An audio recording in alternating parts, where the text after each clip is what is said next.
Once again, good morning and welcome to the Committee on Aging. At this time, we ask if everybody can please silence or vibrate their phones. Thank you for your cooperation. Chair, we are ready to begin.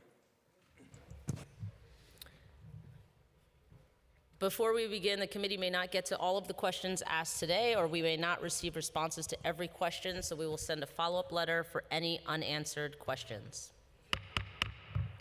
Good morning, everyone, and welcome to today's hybrid budget hearing. My name is Crystal Hudson, and I serve as chair of the Committee on Aging. Today's committee hearing is on the fiscal 2024 preliminary budget for the Department of the Aging, or NYC Aging, and the 2023 Preliminary Mayor's Management Report, or PMMR. Thank you to Commissioner Cortez Vasquez for joining us. And we are also joined by Council members Lee, Dinowitz, Schulman, and Marte. Following testimony and questions with NYC Aging, we will hear testimony from the public at approximately 12 p.m. Thank you to all the advocates and community members who have joined us today. I'll keep my comments here brief and request that the Commissioner keep her oral testimony to about 10 minutes so we can move on to questions from Council members. Older adults and the Older Adult Service Network have faced unprecedented challenges in the past few years due to COVID-19 and the following excessively high rate of inflation. As the economic uncertainty fades in, I look forward to working collaboratively with providers and the administration to help New York's 1.7 million older adults get through this difficult period. NYC Aging has a critical role to play in assessing and meeting the needs of older adults and collaborating with the service network and the council to harness best practices and scale innovative approaches. Serving almost a fifth of the city's population, the department's budget continues to account for less than 1/2% of the city's overall budget. By 2040, the city's older adult population is projected to increase to 1.86 million, which represents a 48.5% increase from 2000. Yet, this population is served by the agency with the smallest operating budget of any city agency. Instead of tracking with this projected population growth, NYC Aging's fiscal 2024 preliminary budget is around $467 million, down $68 million from the fiscal 2023 current budget. The $53 million Recovery Meals Program, which provides home-delivered meals to older adults previously served by the citywide Get Food program, expired last year. We heard earlier that the transition of Get Food participants to NYC Aging's home-delivered meals program has been slow in progress and may require extra efforts in fiscal 2024. I look forward to hearing updates on it and how the budget will change to accommodate those in need. While I'm happy to see that data trends in the PMMR show that the department has improved indicators in nearly every program area post-pandemic, I'm disappointed that the preliminary budget includes no new needs for new investments like technology, meals, or older adult centers to address the increasing needs of services for older adults. NYC Aging's fiscal 2024 preliminary budget includes a peg to remove 8 vacant positions. These are concerning cuts at a time when NYC Aging needs greater resources to conduct its work amid economic downturn and rising aging population. The long contracting process and lack of additional funding for rising prices threaten contractors' ability to provide required services. These contracted providers are NYC Aging's important partners to deliver essential services to older New Yorkers, and NYC Aging will also release requests for proposals for geriatric mental health and transportation programs in this fiscal year.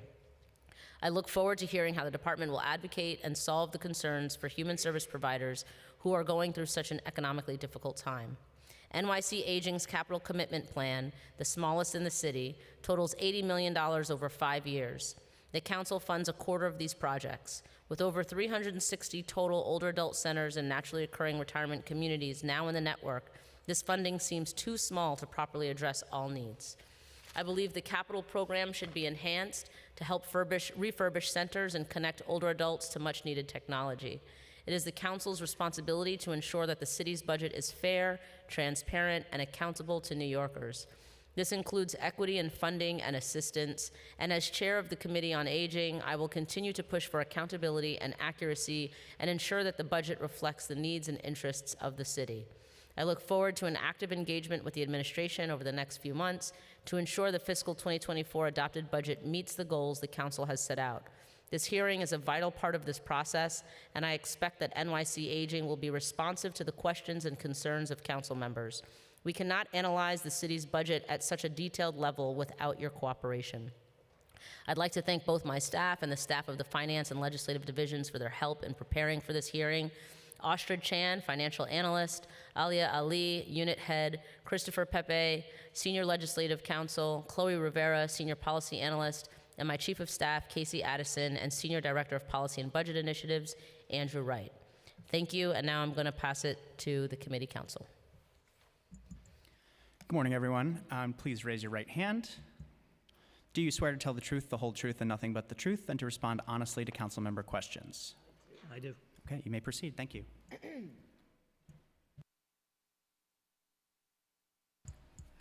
Good morning, Chair Hudson, Chair Brennan, who's not here yet, and members of the Aging and Finance Committees. I am Lorraine Colte Vasquez, Commissioner for the New York City Department for the Aging. I am joined this morning by Jose Mercado, our Chief Financial Officer. I thank you for this opportunity to discuss NYC's preliminary budget for fiscal year 2024 and have an open and transparent conversation with you. In addition to working to eliminate ageism and ensuring the dignity and quality in life of older New Yorkers, providing high-quality services and resources are among our top priority. To support this important work, the 24 preliminary budget projects $466.7 million in funding, which does not include the $43 million in discretionary funds, of which $313 million are city funds, and it includes an allocation of $238 million to support older adult centers, $60.1 million for home-delivered meals, $43.6 million for case management, or CMA, $35 million to support home care for homebound older adults who are not Medicaid eligible, and $15 million for NORC programs, which are naturally occurring retirement communities, and $8.1 million for caregiver services. Through the support and advocacy of important stakeholders, we have also advanced many of our efforts to help older New Yorkers as we learn to live with COVID-19 and return to some sense of life post-pandemic. I'm not sure I'm willing to say normal life. The year has challenged us to do more with existing resources, but I continue to be proud of the work that NYC Aging has done, including our partnership with our network of providers who are dedicated every day to serving older New Yorkers. Some recent successes include the launch of the New York City Cabinet for Older New Yorkers. We are fortunate that Mayor Adams is committed to an age-inclusive city and supports the continued development of interagency collaborations which promote government efficiency and help further serve the needs of older New Yorkers. We're proud of the work and the projects that 20 city agencies have completed through 3 main subcommittees of the Cabinet: Health, Intergenerational, and Housing. In 2022, New York City launched the Join Us campaign, a multimedia public service announcement encouraging older adults to return to their local centers, and I'm glad many of you tweeted about that campaign once you saw it. We are happy to share that over 37,992 visits to our webpage were possible during this campaign, compared to the 1,900 that we have had previously in the same period in 2021. This represents a 1,859 increase in web traffic at NYC. You build it and they will come. While some older adults are still hesitant to return to congregate settings for meals or programming at older adult clubs, we are seeing a steady increase for in-person participation. We are hopeful that this will continue, grow, and match pre-pandemic levels. As always, meal service is the core focus of the work done at NYC Aging and which our providers offer at the older adult clubs. Finally, in 2022, we launched Silver Stars, a program for retired city municipal employees who can return to work at city agencies and support business needs while still receiving income from their pension. We have seen nearly 100 positions developed and placed across 16 agencies or elected officials' offices. I want to thank those participating agencies, including the Office of the New York City Comptroller, for their commitment to employing Silver Star participants. you know that this is one way of addressing financial security. I also want to take this opportunity to encourage other agencies and offices to also consider this important program. We are also incredibly grateful for the support of the City Council, which in FY23 awarded NYC Aging with over $43.2 million in discretionary fund, allowing us to make even greater investments in often underserved and unserved communities. Furthermore, we baselined $5.1 million of these investments, and I urge you to continue to allocate that funds that we've taken from discretionary to tax levy to put it back into NYC Aging. We're grateful for what you did last year, the $3 million for the home-delivered meals vans. We hope that partnership continues. Home-delivered meals program is another vital component, as you well know. Not only do they provide sustenance to homebound older adults in the 5 boroughs, but for many adults, it's the only human contact that they might have for a day. Support our own, and also support our ongoing efforts to combat social isolation. This program continues to follow the strict guidelines set by the state and is open to those who meet the criteria.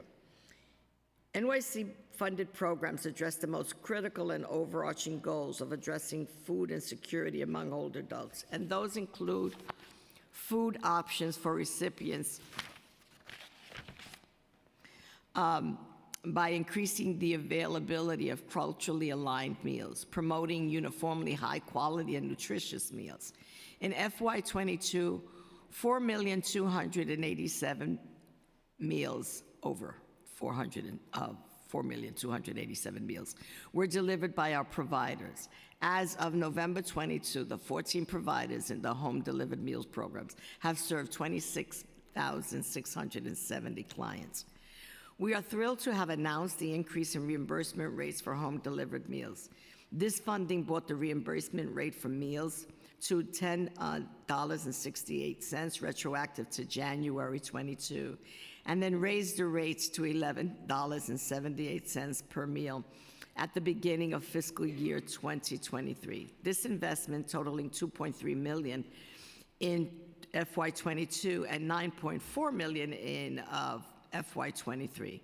Additionally, we are working with our providers to complete the purchase of hotshot vans, thank you, that the council funded last year with just over $3 million. Today, 10 of those vans have been delivered, and we're working with the vendor in our programs to complete the remainder of the purchases and delivery of those vehicles, but before June 30th. In 2021, we completed older adult clubs and naturally occurring RFPs, which included 31 new sites, which far exceeds the commitment of the 25 new sites mentioned in the community care plan. Our OAC network includes 311 centers. Our NORC network has 36 aging funded sites, and additional 17 sites were funded through City Council discretionary dollars. Recently, NYC Aging participated in the ribbon cutting of the long-awaited center run by Elm Corps in Lefrak City. The Phoenix 3 OAC, we broke ground in Brooklyn for an anticipated new OAC in Bay Ridge Center. We also welcomed the new Chinatown Older Adult Center, which was tragically destroyed by the fire 3 years ago on Mott Street, but is now reopened. The continued construction of new centers bolsters New York City's commitment to older adults and increases their ability to access vital services. The other thing that we're well aware of is that the pandemic had outsized impact on mental health of older adults because of lingering effects of social isolation necessary to combat the virus. This had a devastating effect on the older population, has been well reported. NYC Aging Geriatric Mental Health Initiative provides a variety of mental health services and interventions to older adults at older adult clubs throughout the city. It brings mental health services to communities where older adults already gather. Licensed clinical health professionals employed, supervised, and hired by licensed behavioral health providers are embedded in the older adult clubs to offer clinical interventions and related services to older adults who otherwise would not likely have had access to our ability to utilize these treatment modalities. Although DMH services are provided through OACs, older adults do not need to be a member of the OAC to access critical mental health services. We're very fortunate that this program has expanded to 88 sites in the city. We know that access to mental health services has a positive impact, not only on the individual, but on the individual's family and the community. There is currently a new RFP for a new contract period to begin July 1st, 2023. The RFP recently closed on March 9th, and we look forward to soon making awards for providers across 6 catchment areas serving the 5 boroughs. And you know that our commitment is to equity and to address the tree neighborhoods, which have long been underserved. The pandemic has been challenging for everyone, and the strain on caregivers has been significant. You know that, and I know that, Chair Hudson, as caregivers. New York City Aging Caregiver Support Programs offer support group, counseling, training, outreach information to unpaid caregivers, and at points it provides respite care. Many older adults are caregivers to their aging parent. Many are caregivers who also have full-time jobs. The program aims to educate, provide, and connect the wide range of supports to caregivers. The caregiver program offers options for respite and also for participation in social adult day care. In 2017, we estimated that there were 1.3 million New Yorkers who function as caregivers. Without the respite care, many of these caregivers would not have the financial means or ability to leave the care receiver in someone else's care so that they can take a needed break from their caregiving responsibilities. We know that the cost of maintaining an older adult in an institutionalized care is far higher when compared to the cost of community care options, such as supporting caregivers. Not only is more beneficial to the long-term health and well-being of an adult to remain at home and age in place, but it makes financial sense as well. It costs on an average $160,980 to house an older adult in institutionalized care, whereas the average cost of community care services is roughly between $32,000 to $50,000 per year per person. In FY24, funding for caregiver program is currently projected to be $8.1 million. Caregiver supports positively impact the health and well-being of the older adult while aligning with the cultural background of the individual. Given the diversity in the aging population, caregiving is the norm and will continue to be the norm rather than institutional care. As the aging population continues to diversify aging in place, we must invest more in caregiver supports, as it is beneficial for all. In conclusion, good, because I can't barely talk anymore. In conclusion, I am proud of the work that New York City Aging provides, and I am extremely proud of the accomplishments of the providers, given the resources that we provide. The last few years has highlighted the resiliency of the older adults, as well as system gaps that should be strengthened in order to fully allow people to live in their communities as long as they desire. I look forward to continuing ways to explore, to match service to increased demands. We are excited to continue to innovate services, to respond to the changing needs of our city, to reflect the diversity of our city. And as always, I am grateful, and we all at New York City Aging are grateful to the chairs and the committees for your advocacy and continued partnership to older New Yorkers. That is the bond that we have together, and I thank you for that. Thank you so much, Commissioner. Okay. I'm going to just kick it off with some questions, and then I'll turn to my colleagues. The first question I wanted to ask was, you mentioned this in your testimony and talking about, not going back to a normal, right? Or like there needs to be a new normal. What worked before doesn't work for us anymore. And so I'm wondering if you've given any consideration to, with regards to the Join Us campaign and pushing folks and encouraging people to get back into congregate settings, which is great, but not everybody wants to be in congregate settings. And I think moving forward, we need to be thinking about new ways of engaging people in OACs that doesn't necessarily mandate that they come in person or stay in person. And so I'm just wondering if you've given any consideration to, hybrid engagement with regards to contracts, RFPs that might go out, and how those contracts are sort of. So we currently have a hybrid model in the sense that programs are both virtual as well as in-house. That being said, the Older American Act is very specific about the role that congregate sites have and the responsibilities that congregate sites have. And that includes meals, education, recreation, and physical activity. So those tenets are set by the Older Americans Act. That being said, the next RFP comes out in a year, and we can work to do some advocacy at the federal level to see if we can get some easement on Title IIIC, and simultaneously work on different models that seem to be working.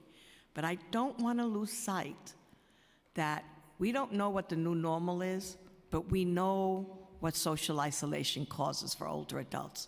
So whatever models we come up with, they have to be models that engage older adults one-on-one, not only through Zoom. The social isolation for you and I has been devastating. But for an older adult, it has health impacts and severe mental health impacts.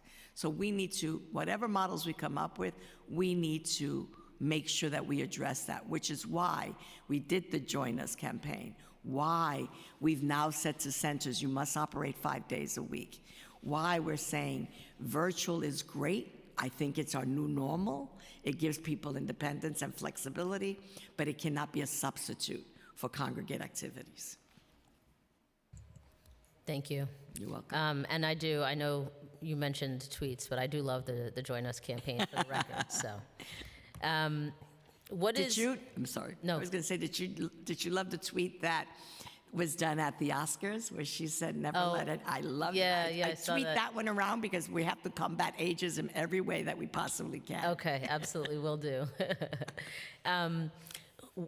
What NYC Aging's fiscal 2024 preliminary plan includes no new needs. What is NYC Aging's vision for older adults as they recover from the pandemic and suffer from inflation, and how is that expressed in this budget? As you know, we are in a fiscal situation that we really don't know what the fiscal outcome is going to be. And so we are working within the resources that we do have. There is a challenge, as you mentioned, inflation. Inflation is not only affecting the older adult, but it's also affecting the older adult clubs, right? We have utility costs are rising every day. Older adults, utility costs are doubling. I mean, Con Edison made a presentation and they were saying costs are doubling. Well, that's not good for the average New Yorker, but it's definitely devastating for an older adult who lives in fixed income. We also have accelerated increases in food costs. All of those are having an impact on the older adult club as well as the individual older adult. And so we're trying to figure out ways of remedy. The blessing in disguise, which is interesting, is that because we have low census, the programs have been able to navigate the increased inflationary cost because of the low census. That situation will not continue as we hope that the weather gets warmer and people come out. So there has to be a way that we balance and address that in the future. Thank you. And what requests to OMB have been made for the executive plan? We are constantly in negotiations with OMB about what our needs are. We've identified 3 strategic priorities to the administration, which include caregiving, food provision, innovation in food provision, and the third one was workforce issues, to make sure that older adults have opportunities for employment so that they can balance these escalating costs and that they can no longer live just on the retirement income. And also, it's a way of combating ageism. So we're constantly in negotiation with OMB, and as part of our strategic priorities, we will continue our conversations. Okay. The fiscal 2024 preliminary budget includes a vacancy reduction of 8 positions. What will these positions be pulled from, and could this further slow down nonprofit CBO contracting with NYC Aging? The vacancies, the 8 vacancies that we have, I'm trying to find that, because I have a very specific answer for you. Where? No. I know, but it's back here. Excuse me. That's Jose okay. and I negotiating here. I'll wait as long as it takes for a really good answer. And no, I only give you really good answers. Jose, I have it.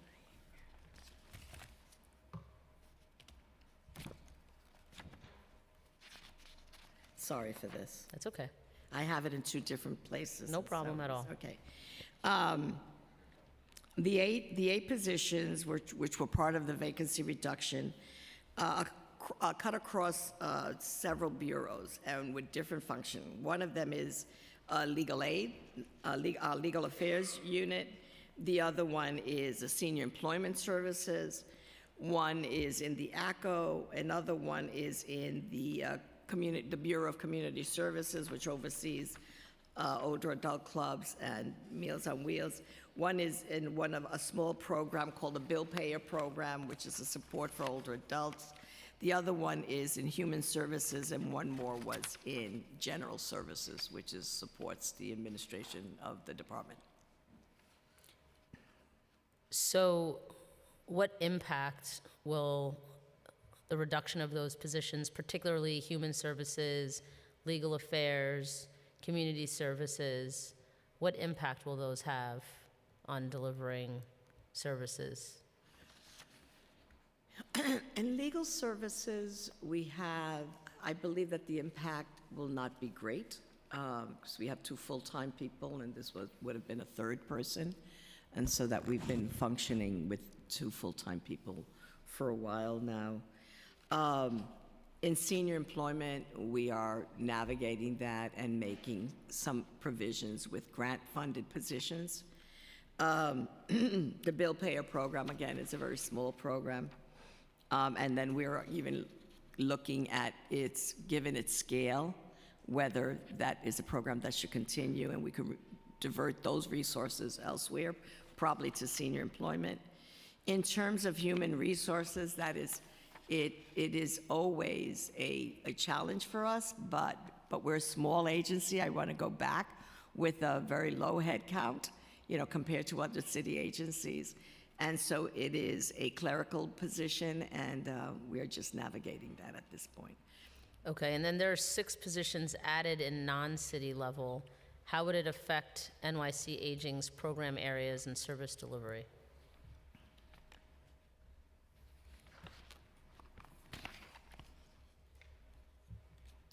Ask that question again, because There are 6 positions added in non-city level. How would it affect NYC Aging's program areas and service delivery? Those 6 are in grant-funded positions. Okay. 4 of them are in a program that we call HICAP, which are, no, I'll get there. The 4 positions are in HICAP, which is a program that we use to enroll older adults and train older adults on how to pick the Medicare plan that's best for them. And that is seasonal, although we do continue it throughout the year. And the other 2 are in Senior Corps, which was the $4 million that we raised from the AmeriCorps so that we can provide opportunities for older adults. Now we have a program for older adults over the poverty level that matches the employment program that we have for older adults under the poverty Just for the record, I think the numbers are switched. I'm sorry, 4 for senior core and 2 for high cap. Okay, great. Thank you. My dyslexia. Thank you. The vacancy rate at NYC Aging is 11%, higher than the citywide average of 3%. What's being done to staff up these approximately 36 vacancies, and what's the impact of these vacancies on contracted older adult programs? That's as of January. We don't have those vacancies. So they've all been Yeah, filled? Yeah. Okay. I think we have, As of January? Yes, Yes. well, as of today, they've been As of- all been filled, right? Okay, great. As a January condition, that's what, we had those vacancies, but. Got it, Right. got it. That's good.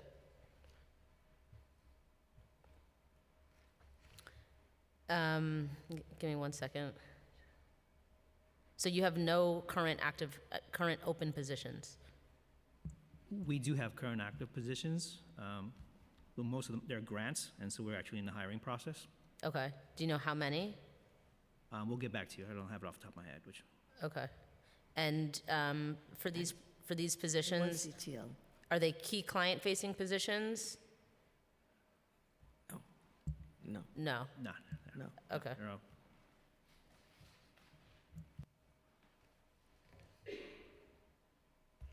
And just, can you, for the record, can you just walk us through the entire hiring process, starting from how the agency identifies a necessary position for hiring, all the way through the approval process Sure. the agency needs to undergo with the Office of Management and Budget? What I will tell you is that we have an excellent Chief Human Resources Officer in Sade McIntosh, and Sade has been able to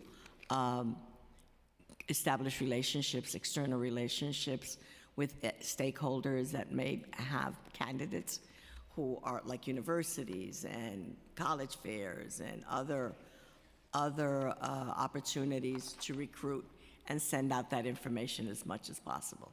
That is standard, in addition to using the other social media networks like LinkedIn.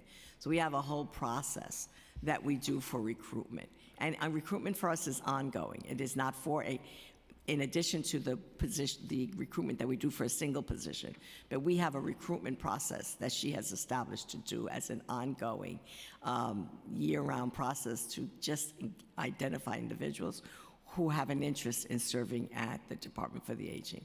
The one thing that we're also looking at is our titles, to make sure that our titles are fungible with other city titles, so that when we advertise, we can use that information so that people in other city agencies know that this is comparable to the title that they may have in aging. And the other thing that she's done, and you haven't asked about this, but we've done with Michael Ognabeni and Sade, an extremely robust human development, professional development process for middle managers, for entry workers, for social workers, for our teams that are client-facing, all as part of our retention strategy. Has there been any work done in advocating for higher salaries for employees at NYC Aging? You know, I mean, some of the positions that you all have in your agency, equivalent positions in other agencies make more. So I'm just wondering It's where we are with one of the issues that we have a workforce group with, we've developed a workforce group with the network of providers, precisely looking at some of those issues and looking at to have parity across not only city agencies, but also external forces, external operations. And so it's something that we're constantly looking at. But I want to just remind the chair, I'm sure you remember, that we took the initiative, not for our own staff, but to increase the salaries during the model city budget for older adult clubs, to increase the market rate value for people who worked in the food arena.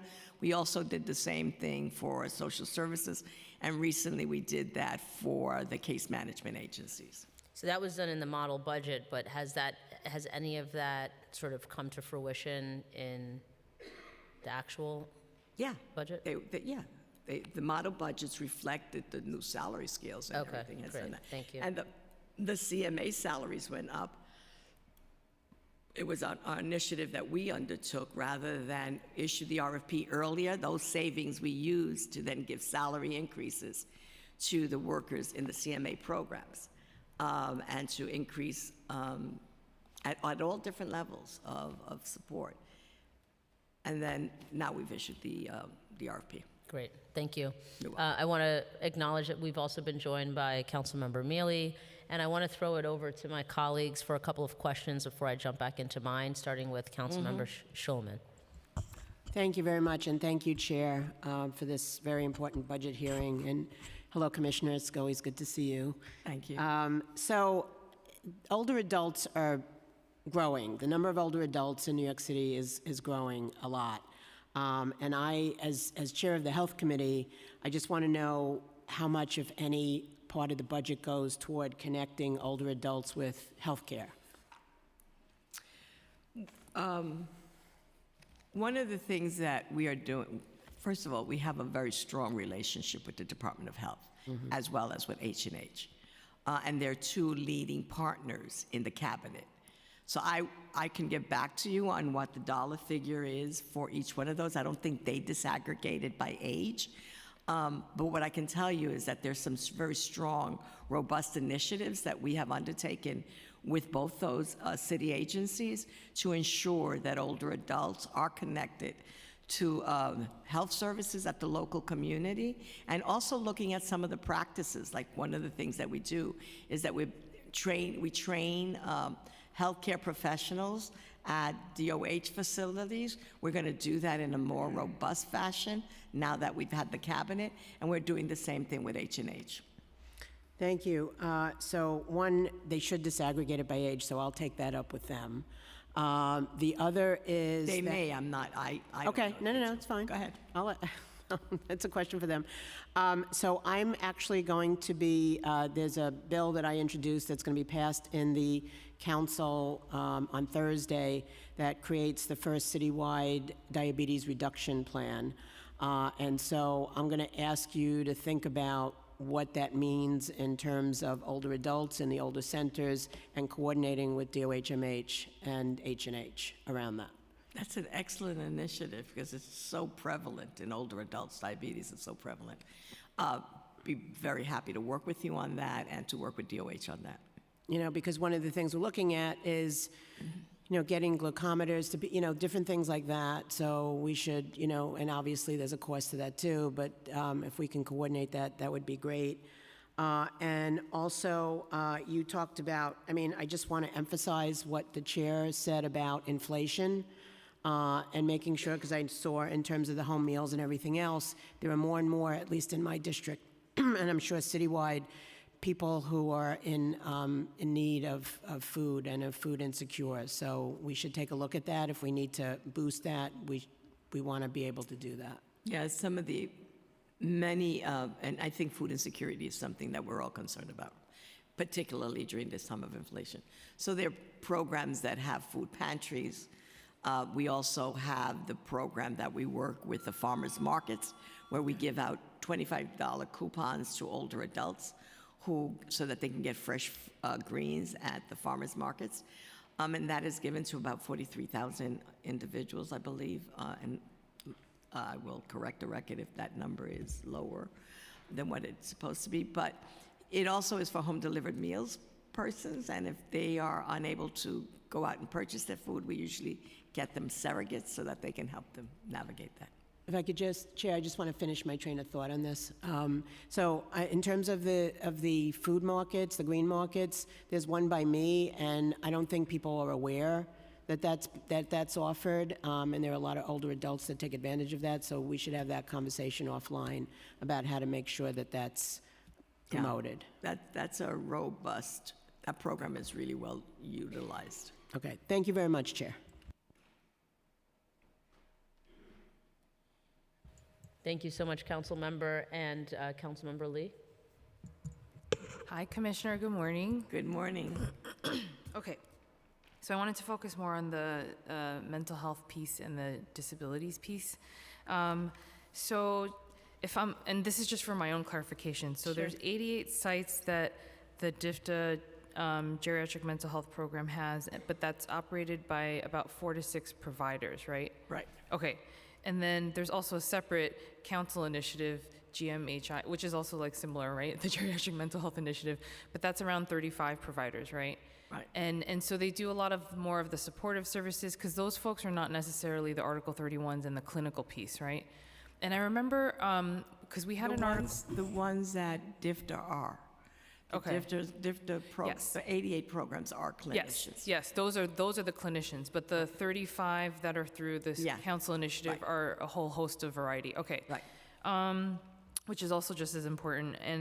And is there for the RFP that's coming out? Will there be new host sites that are added and new providers that are added, what's the criteria of how they're selected? Well, the criteria of how they're selected is the proposal that offers the greatest opportunity for the older adults in that community. So that's how they're selected.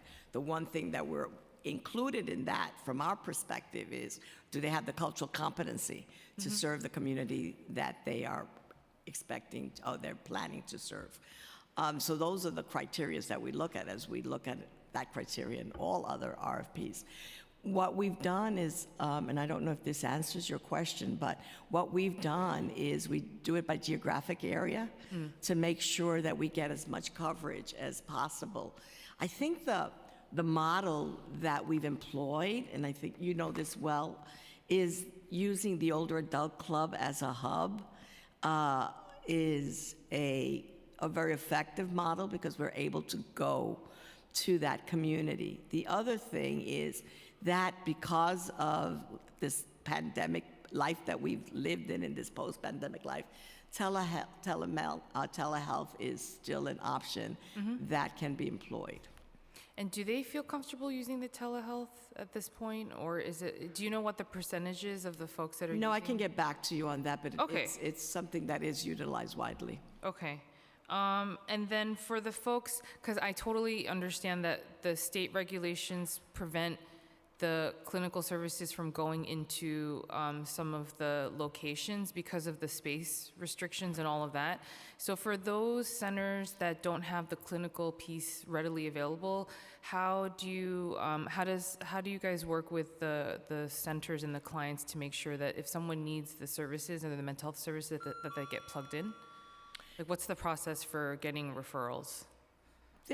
They do a whole network of community services, so you don't need a referral. If you're an older adult and you come into one of the sites and that's the service that you want, you don't need a referral.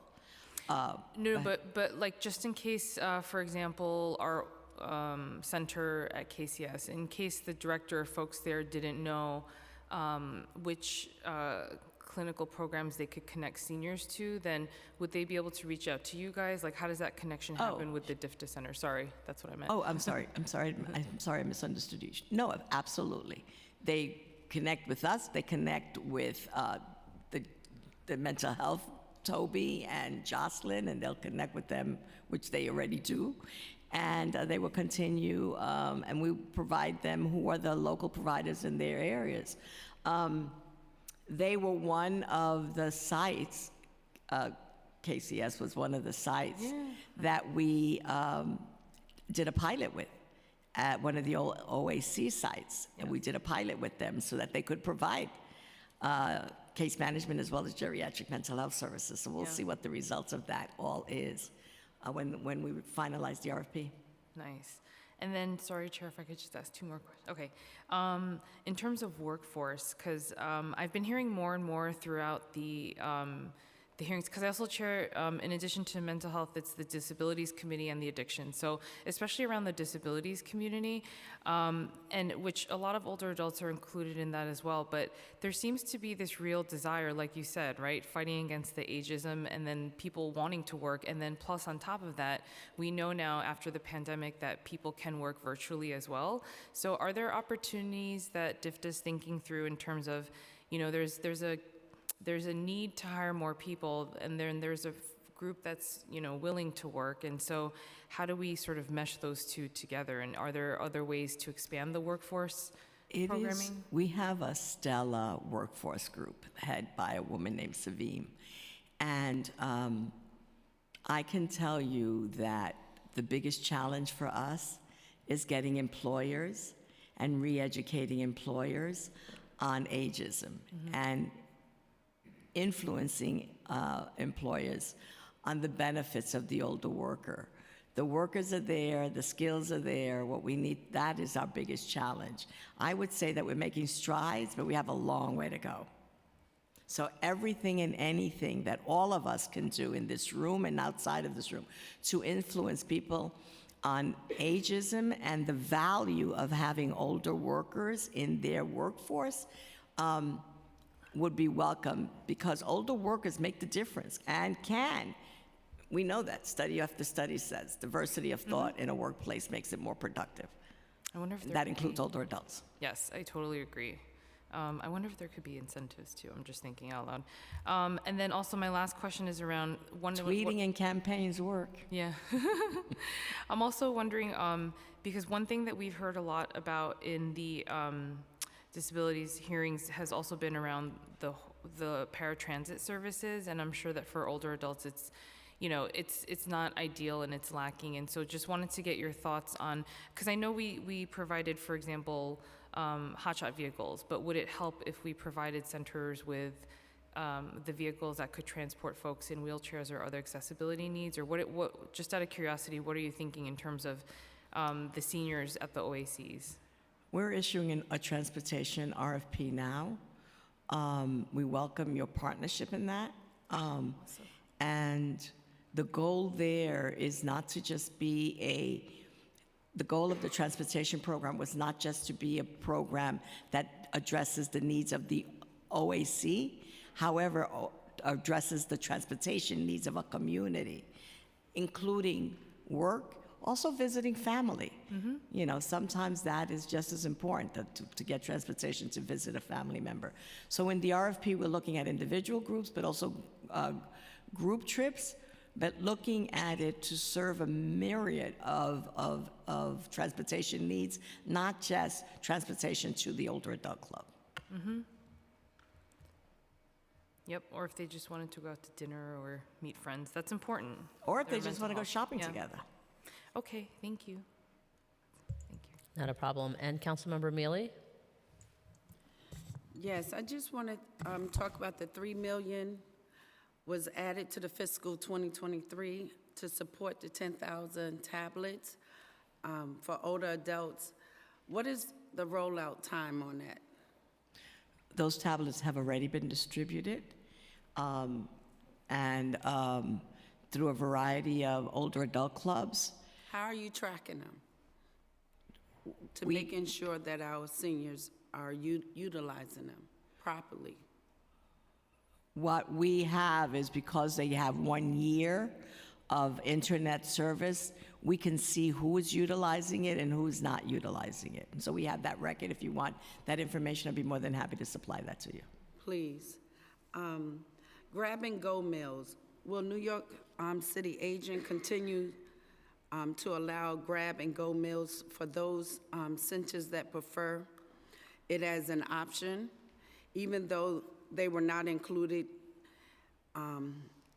in the plan of activity in the last RFP?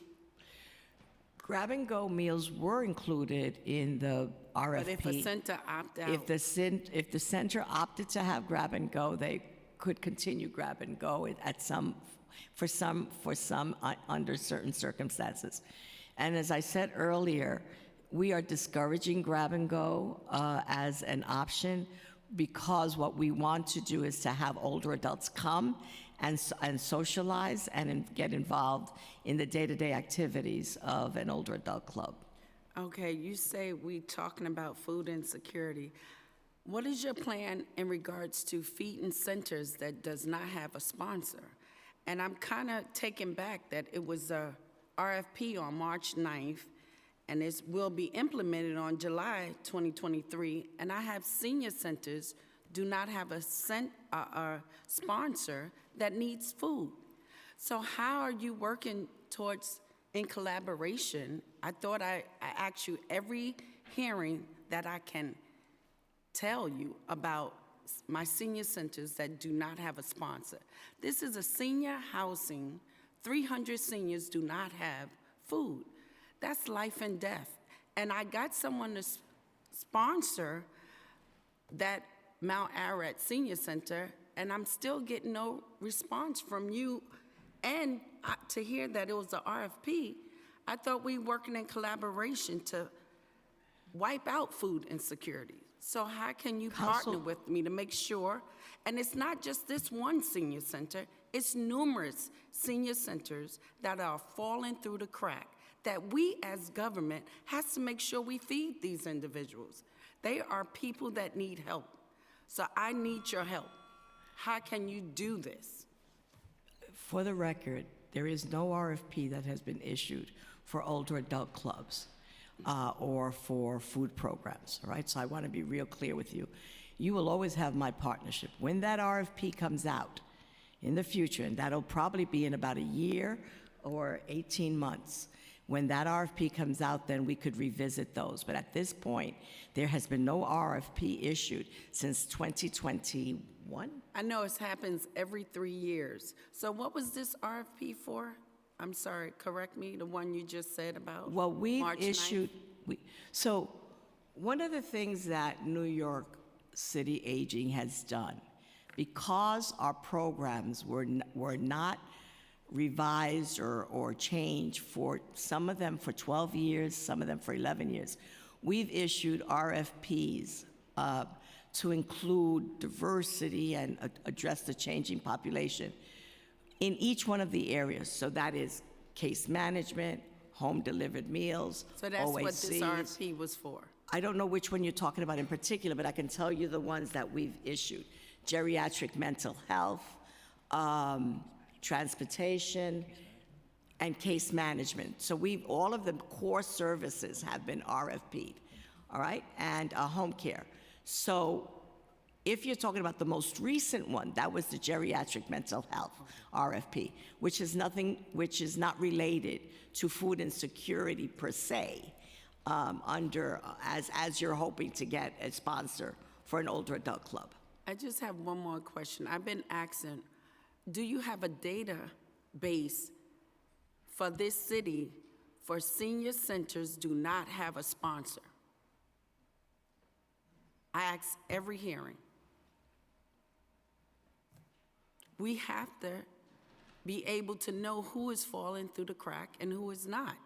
Seniors, the most vulnerable I will population. get back to you on that. Please do. We have information on who's applied for RFPs and might not have received one. So isn't it our job to make sure that they get fed somehow or another? I will get back. Even if the elected official could put the resources in, but we need to know, how can we go about doing this? So I'm looking forward to seeing that database, and I write a letter to make sure that we stay in communication. I really need to know, because it is my job as sub-chair of senior centers and food insecurities. And more I'm going to every district, and it's a lot of senior centers that do not have food. And then they are housing, senior housing, that they could go right downstairs. We cannot do that to our seniors. So I'm looking forward to partnering with you. Thank you, And getting Councilmember. that information. I'm always looking forward to partnering with you. And we have to be clear when an RFP comes out to look at what that census is and see if they're eligible to apply. But we'd be more than happy to work with you on that. I think we have common cause, that food insecurity and that older adults should not go hungry. We have common cause on that. I don't think there's any dispute. I welcome any correspondence and any partnership with you. Thank you. The citywide vacancy reduction memo issued in November described a change in the city's hiring process, ending the policy that only allowed agencies to fill one of every 2 vacant positions. Yet we've been hearing from many agencies that this practice is still being enforced in some cases. Not for us. Since November, has NYC Aging been approved by OMB to fill vacant positions, or are you still required to provide 2 vacant positions for every 1 to be hired? And this would be relevant to the positions that are already filled. Yeah, no, we don't, that practice, we've not been subject to the 2 to 1 Okay, great. for a while. And they've authorized 19 positions, of which, 14 positions. Okay, we'll get back to you. Jose Okay. is telling me not to say anymore. No problem. That's why he's beside you. According to attrition information provided by OMB for fiscal 2023, hold on one second.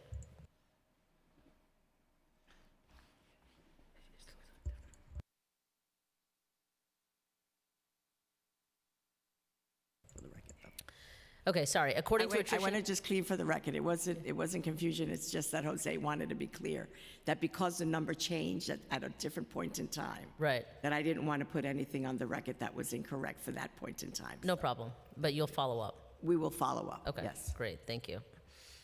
Okay, according to attrition information provided by OMB for fiscal 2023 through January, NYC Aging has lost 24 full-time employees. In which areas and position titles have you seen more attrition, and has the loss been disproportionate?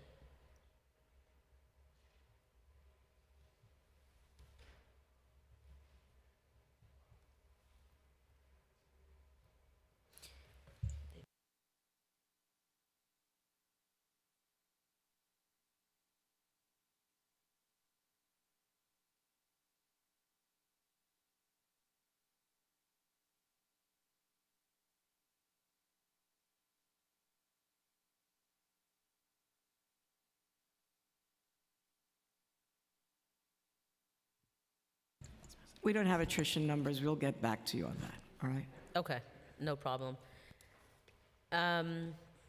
Just going back to some of the providers, we know that a lot of our providers are having to take out loans because of delays in getting funding from agencies, especially for our senior service organizations. How is DFTA working to get funding out as quickly as possible and minimize disruption to services? Hold on. I am proud to say that we reimburse between a 7 to 10 day window. We have a good record of that. Where there may be a delay is if the submission is not totally accurate, we may send it back. But we have, according to the guidelines, we have 30 days for submissions. We reimburse well within that threshold. The other thing that I would like to say is, and I've said this to you and the committee before, what we need is partnership with the providers, which we have. But if they invoice on time, we will be able to reimburse them on time. Okay. So invoicing is just as important as reimbursement. Understood. Thank you. You mentioned cultural competency earlier, I believe, in your testimony, and we know that generally it costs more to achieve cultural competency if you need to hire people who are bilingual or particularly sensitive, let's say, to the LGBTQ community. So how is DFTA accounting for this, and what proactive steps have you taken, particularly since our hearing on LGBTQ older adults, thinking also about older adults who are living with, who are HIV positive? We've heard from a lot of concerned older adults about who fall into the margins in particular populations. So wondering what NYC Aging is doing, both from a provider perspective to ensure that they're able to pay what they need to pay to achieve the cultural competency we're all looking for, and then also from an agency perspective. I think that when you hire competent people who reflect the city of New York, you get cultural competency. So I don't know that there is additional cost for that per se. Well, I think it's like if you're looking for a case manager, or let's say a social worker specifically, and you're looking for a social worker who might be fluent in, you know, a specific language. Sure. There may not be as large of a workforce, and then the salaries are fairly low, and so you might find people who just aren't willing to take the job. So not necessarily that there's a dearth in competency or ability to fill the role, but really specifically that the payment for the role might be Yeah, I think low. the market forces come into play all the time, you know, not only in terms of language and particular skills to deal with a particular population. I think the issue is the salary level overall for geriatric programs. And so I think that's the larger question. When we issue the RFP and we ask for people to serve particular communities, we make sure that they submit an RFP that reflects their particular needs. So I think the market forces are things that we have to, that are a challenge for all positions in older adult, in the geriatric whole arena. Okay, thank you for that. And then just going back to our last conversation about invoicing being as We important. have zero backlog. You have zero backlog on your end. Yeah. Okay. Do you know how many providers are late, or what proportion of providers it is? And how much money does it represent, the folks who might be submitting late invoices? I can get back to you on that, but we definitely have that number because that reflects for us unspent dollars, which is a great concern for us. Okay, and do you have staff that are specifically assisting, their role is to assist with invoicing? Yes. Jose's entire shop does that. Okay. So if your entire shop is helping with invoicing, then why might the invoices be coming in late? Do you have insight onto what might be causing that? So we have, for example, accounts payable unit, who basically, we run reports every month to determine who's not invoicing, and we reach out to them ourselves, and we also reach out to our partners, our program officers, to find out exactly what their needs are, and then we'll help them, whatever they need. But so when you're helping them, they've already not submitted the invoice? Right. We find out who they are. Like I said, we run a Right. monthly report. There are a couple of providers who have not submitted. We reach out to them. We find out why. In some cases, in one case, it's a good example where the bookkeeper has been out for a month due to a death. And so we try to give them advice how to actually try to fill out the invoices and submit it to us. If push come to shove, and again, we'll probably give them an advance to kind of move that along for the next month. Okay, and so these are monthly invoices? Yeah, they're required to submit monthly invoices. So are there organizations that every month are submitting late invoices? Yes. Yes, we do have a couple that we point out to, we run a list every month, figure out who missed the deadlines. The commissioner mentioned they have 30 days to submit an invoice. Most of them try to submit it by the 15th.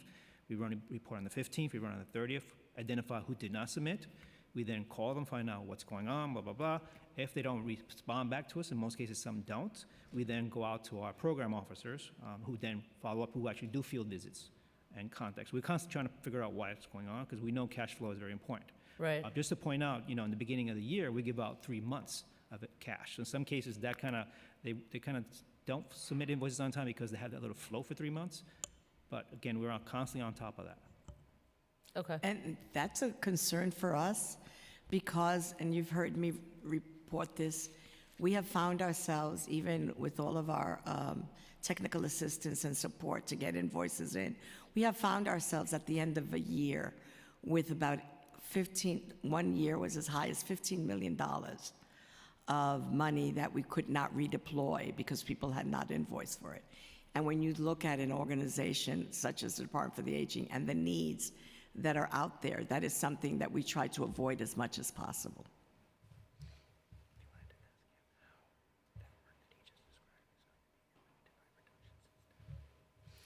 How the work that you described for your team, is that going to be impacted by a reduction in staff at all? Well, I would say right now, no. None of the vacancies actually has hit the accounts payable unit at this point in time. Okay. And then going back to that $15 million, so what is causing the inflexibility in terms of not being able to, Redeploy that money? right? Because the money is already booked to a particular contract. And as long as you, But is that's a procurement policy? Is it, I think it's the contract. The contract terms dictate that we cannot just, unless we have a practice at a period in time, which we're considering, if we have providers who are not invoicing, and with all of the due diligence that the program officer does and that Jose Shops does, then we may let them know that that money is going to be pulled back and redeployed to someone to, you write the contracts, right? yes. So then, could you create terms in the contract that would then allow you to do, what you're describing? Or to perhaps, create more flexibility in terms of how long they have to receive the money, or even throw it to another agency that's doing similar work? We have the language in the contract about the ability to do that. We don't have what you just described, which I think is, a term by Right. if 4 months delay and you've, not even drawn down on your advance, then that we probably would have options. That's probably another provision that we can include in the contract provisions. Okay. Anything to add? What we're going to say? So I was going to say that the board, there's the human services contract, which are boilerplate across the board, which allows, as you mentioned earlier, to kind of do contract modification, but it takes us a little longer to identify. To identify. Right, who to take down. We look at the end of the year, by the end of the year, and then decide, as the commission mentioned, to kind of figure out how to actually, reduce those contracts going forward. But it takes time. It's not something that we can just do and flip of a switch. Right. But you could do it for future Yeah, contracts, is what absolutely. I'm That's getting what at. we've been Yeah. trying to do, is look at, Right. future contracts, specifically the RFPs. As we issue the RFPs, we're looking Right. at those specific catchment areas where, again, there is, I hate to say the word, but the need is not there, but the need is somewhere else. So that's kind of what changing all the RFPs are constantly we're doing, besides other issues. Okay, thank you. Addressing inflation, which, we're all unfortunately too familiar with. Costs have gone up aggressively this year for older adult centers and home-delivered meals programs for things like raw food, gas, and utilities. Is NYC Aging assessing the inflation cost impacts for raw food, gas, and other materials at OACs and home-delivered meal programs? And if so, what's the plan to address these budget needs in particular? We are looking at that. We're looking at the unit costs, but I don't think that we have a plan right now on how we can address it, given, the fiscal constraints. What are we going to say? Sorry. So, to the convention, we've been actually looking at specifically right now the HDM. We've actually been working with the providers. They're supposed to be submitting to us profit loss statements for the first 6 months and projecting forward for the next couple of months, and to look at specifically what the needs are. Again, trying to pinpoint, the gap in terms of costs, inflationary costs, driver costs. So we're looking at HDM first. As the commission mentioned earlier, we're looking at OACs later because of the low participation rate, there hasn't been a big influx of requests to cover inflationary costs. So again, but HDM, that's actually on our radar right now. The other thing that we've been looking at to address and to mitigate some of these costs is how can we use our scale, right, our purchasing power as a group to influence prices. And so we have a work group of providers just looking at that. It's not group purchasing in a traditional sense, but if we could just influence the market prices because of our scale in 1 or 2 or 3 commodities, that would make a big difference also. Is there a possibility of a mid-year increase for FY23 at this point to address these needs? I think one of the review that we are looking at HDM, that is something that is seriously being considered. Okay. But we don't have a definitive answer. But you don't have what? We don't have a definitive answer, excuse me. Okay. Recruitment and retention issues are challenging for the aging services workforce, which we've sort of been talking about, due in large part to low salaries that stem from poorly funded contracts. Advocates are calling for a 6.5% cost of living adjustment for human services workers. Does NYC Aging agree that we need additional funding to support the workforce? We have always known that our workforce in the geriatric arena has been underfunded, which is the steps that we took to increase salaries with you in terms of the OACs and bringing salaries at market rate for kitchen staff and food preparation staff, as well as for the case managers. So it is something that we have always hold as a high value, which is fair wages for the work that they've done. And we're constantly looking at that. And we addressed this a little bit earlier as well, but what's NYC Aging doing to assist providers with hiring, especially for staff who speak multiple languages?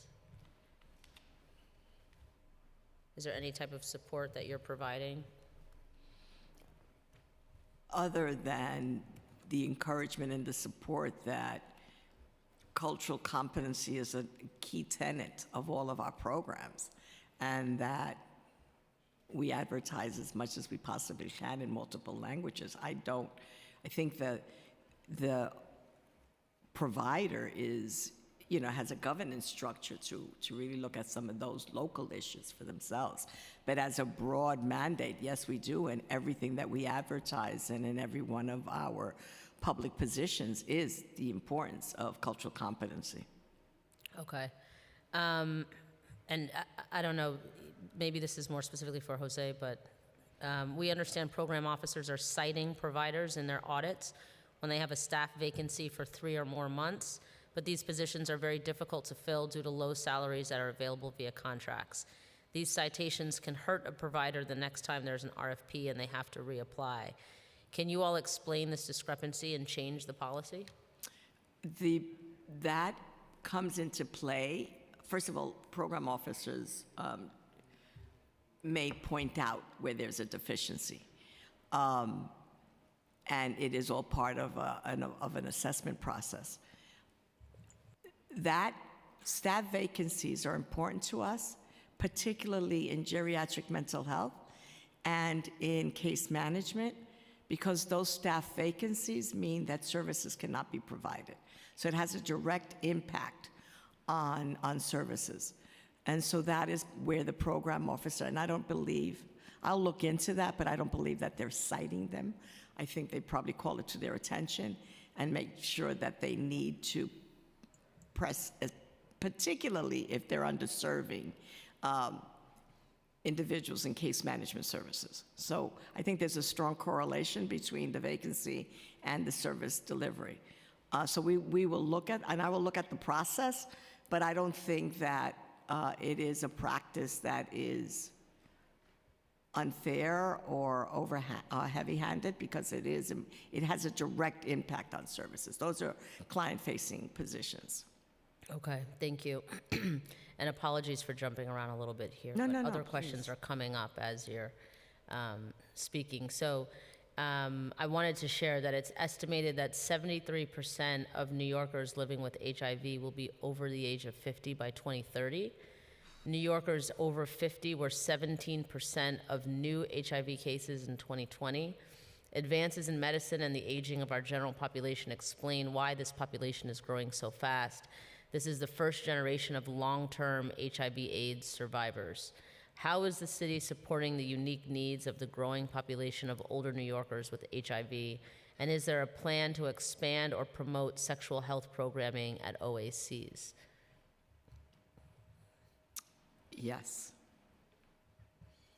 Yes, there's a plan. No, there's not a plan right now, but Okay. yes, there will be a plan, and those numbers are a little alarming. Yes. Okay, so I think part of our programming in OACs, there's always been some information around safe sexual practices, but that is something that we will definitely start looking at in a more earnest way. Okay, and we can follow up and Sure. send you more details if that's helpful. Yeah, I would welcome those numbers, all right, because, and we work with, I'm surprised, we'll work with SAGE to make sure that we Yep. come up with a remedy for this, Okay, all great. right? Older adult service providers often have great challenges in achieving timely registered contracts. Does NYC Aging have enough budget, procurement, and contracting staff to ensure timely registration of contracts? Yes. Okay, can NYC Aging provide the range and average number of months it takes discretionary award contracts to be registered? We can, yes, we can provide that. We could provide that Follow up? information. Okay. And will you commit to working with us to benchmark the average time between council award designation, registration, and reimbursement, and to help reduce it? Yes. And how does NYC Aging manage payments to its RFP-awarded providers? We give them 3 months. Good. Well, yeah, I mean, the beginning of the fiscal year, there's always a 3-month advance. And then on top of that, they're submitting their invoices for July and August. So technically by 6 months or more than that, they have 8 months of perfect cash out there. Which is why on-time invoicing is so important to us. NYC Aging's, I'm moving into capital. NYC Aging's capital budget is one of the smallest in the city, representing less than 1% of the city's total preliminary capital commitment plan for fiscal '23 through '27. Do you expect new capital appropriations to be added in fiscal 2023 and 2024 by adoption? I don't know. We're not aware. Yeah. Okay, and how many new older adult centers will be opened or built in the next 4 years? I know you mentioned in your testimony going to a few ribbon cuttings. Right. I'll get back to you with those numbers. Okay. By what process does NYC Aging prioritize capital needs requests to OMB? We'll get back to you. Okay, who gets to decide which projects are funded? Well, in most cases, I mean, like I said, we're a small agency. Most of our capital budget is not controlled by us. Most money that we get comes to the council. So in terms of prioritizing, we normally do is look at the specific needs of the areas that we have and then go on that. So a good example would be we're currently now replacing our STAR system, which is basically our case management system for each seniors. That was like a big priority for us. So that was like a priority, so we focused on that. So that is the client system. Right. The other thing is that many of our construction projects are either managed through EDC or through another agency, and so our job is to constantly negotiate with them to keep those projects on target. Some of those projects have been somewhat delayed. Right, so yeah, as we the have design, conversation, right? yeah. As we have conversations with the council, we don't control the budget. I mean, in terms of, we don't do any construction at all. Again, as money come in, we identify the agencies who's supposed to be responsible for, whether it's HPD, EDC, GDC, and those are the ones that manage those projects for us. We do have a unit that's responsible for the upgrades and repairs in existing sites. And what, I guess, are there criteria for choosing projects? You kind of talked about that a little bit, but. Well, I think, for example, we tend to, like, as the commissioner mentioned, we have a unit that goes out and looks at all the conditions of each site that we contract with and to determine which ones are in good conditions, which ones are not, and then try to prioritize using whether we have capital money or CDBG funds to kind of move forward with those projects. Are there any projects in the pipeline from these funds not reflected in the current plan that you can tell us about? There's been a long-standing project, and I'll get back to you on the details with Carter Burden, which is the renovation of their facility and I believe the installation of either the elevator or improvement of the elevator for their site in East Charlton, but I can get back to you on those details. Okay. And budget line distribution of new appropriations demonstrates where the agency estimates it will sign contracts next year. Do these new capital additions have adequate expense funding to operate? We'll get back to you. Yeah. Okay. And your preliminary commitment plan for fiscal '23 through '27 is 76% or $34.6 million more than the adopted capital commitment plan. What's included in the increase? I'll get back to you on that one. And is there a $33 million allocation for a relocation of your headquarters, of NYC Aging's headquarters? We believe it's 38 million, Yes. and we're hoping that by June, This June? sign a lease by this June, and you June can of come 23. visit us in August. Okay. What's the rationale behind your headquarters relocation? First of all, we've outgrown our space. And our space is in 2 Lafayette, which I believe that the city's looking at for a total renovation. And has OMB instructed you to push projects further out in the capital plan? Not to my knowledge. Yes. If so, why? I mean, we have specific capital targets. We can give you the backup to that information. Okay. Oh, I see, okay.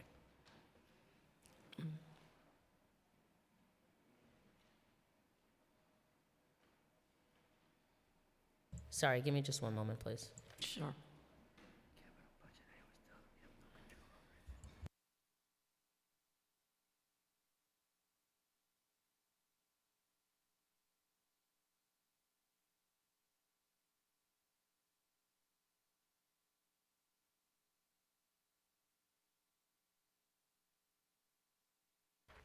Okay. Sorry about that. Thank you. There are an estimated 900,000 to 1.3 million unpaid caregivers in New York City, and a majority of caregivers are women and at least 50 years old, which you referred to earlier. Respite care is found to be one of the areas with the highest levels of unmet needs. At least 1 in 4 needs, but does not receive it. What are NYC Aging's performance goals for its caregiving program in fiscal 23 and 24?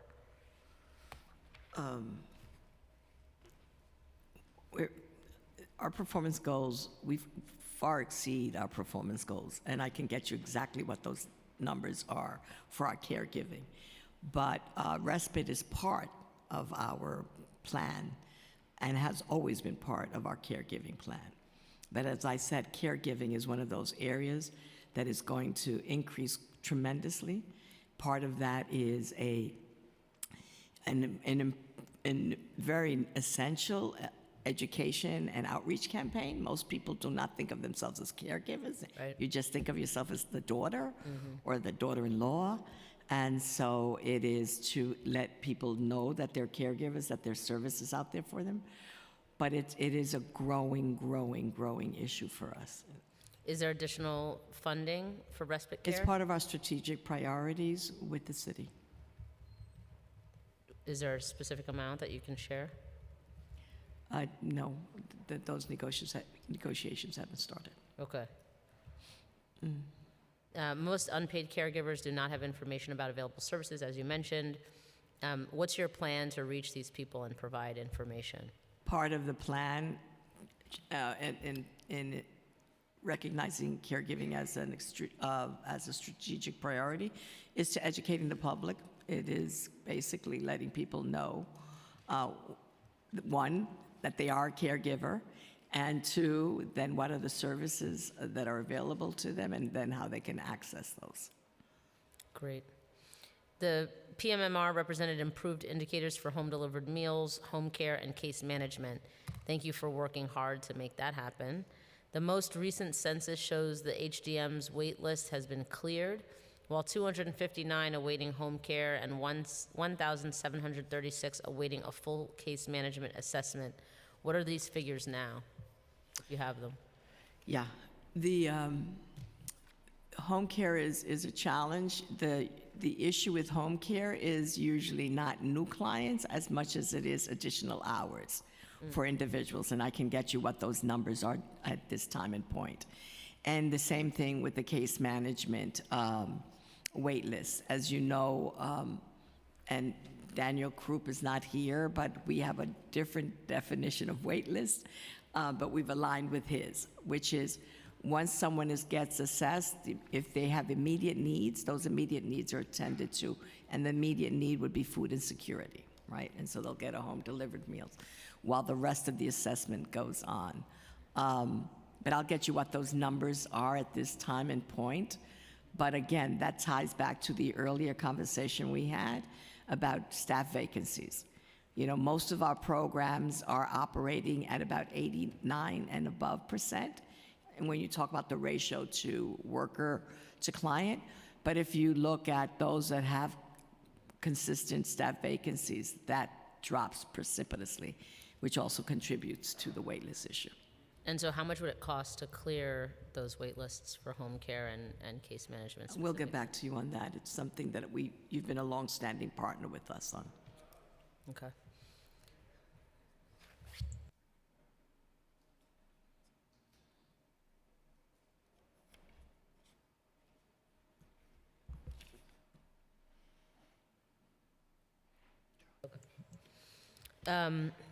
So we're just continuing on the same vein as case management. We know that it's overburdened, and there have been many budget additions and cuts over the last year, including a $4.3 million peg to case management services in the November 2022 budget modification. How does this relate to the request for proposal for case management programs, and what else is NYC Aging doing to clear case management backlogs? Yeah, you'll do the budget part, I'll do the backlog. Sure. So the $4.3 million was actually, we realized there was a big delay in contracting out, so that was the surplus to that. But it does not affect the new RFP going out. So there was a $3 million. But sorry, you're saying the 4.3 million, So $3 million was case management, and then there was the actual, case management, and then another 1.3. So both of those two numbers, 3 million, 1.3, if I remember correctly, are case management. Both of them were, we realized that it would take forever to, not forever, it would take us a while to amend the contracts. And so that's the surplus that we got for FY '23. But it does not affect the RFP going forward. okay, thank you.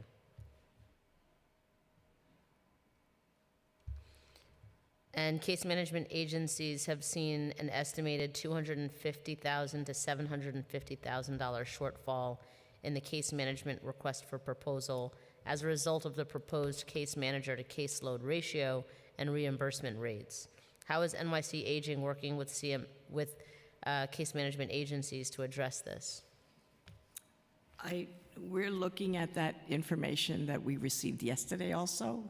We don't know where those numbers are coming from, but as through the RFP process, we've had a very, very extensive conversations and had people had opportunities to raise those issues.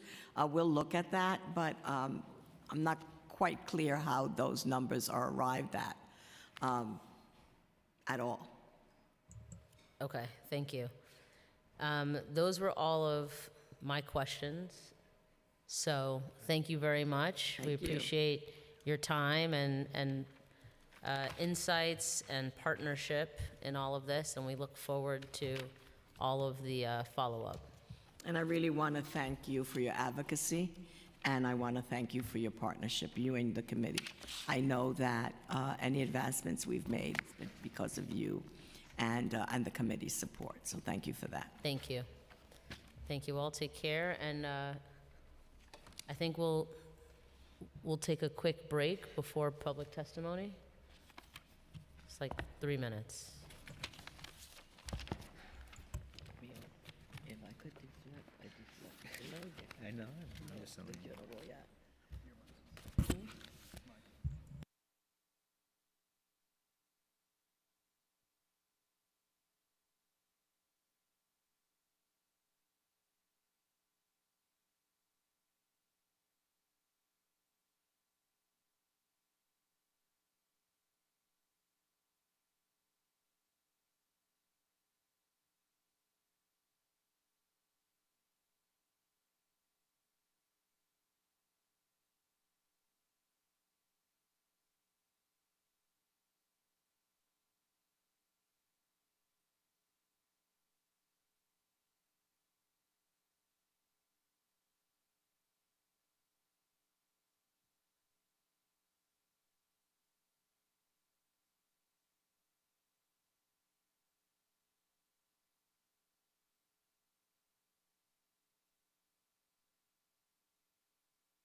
Okay, thank you for everyone's patience. We are going to resume the hearing with public testimony, and I'm going to turn it over to our committee counsel. Good morning, everyone. Just if you have not filled out an appearance card and you would like to testify in person, please fill out an appearance card now. And just noting for everyone that you will be able to submit written testimony up to 72 hours after this hearing. And so please help us do that. We read all of the testimony very carefully, so thank you. So we're going to be doing a mix here of panels. Our first panel is going to be a hybrid panel, and then we will move to an all in-person panel after that. And so our first hybrid panel will be James O'Neill, Josh Bentley, Greg Morris, and then in person Lisa Armagan. If you can please come up. And sorry if I mispronounce any names.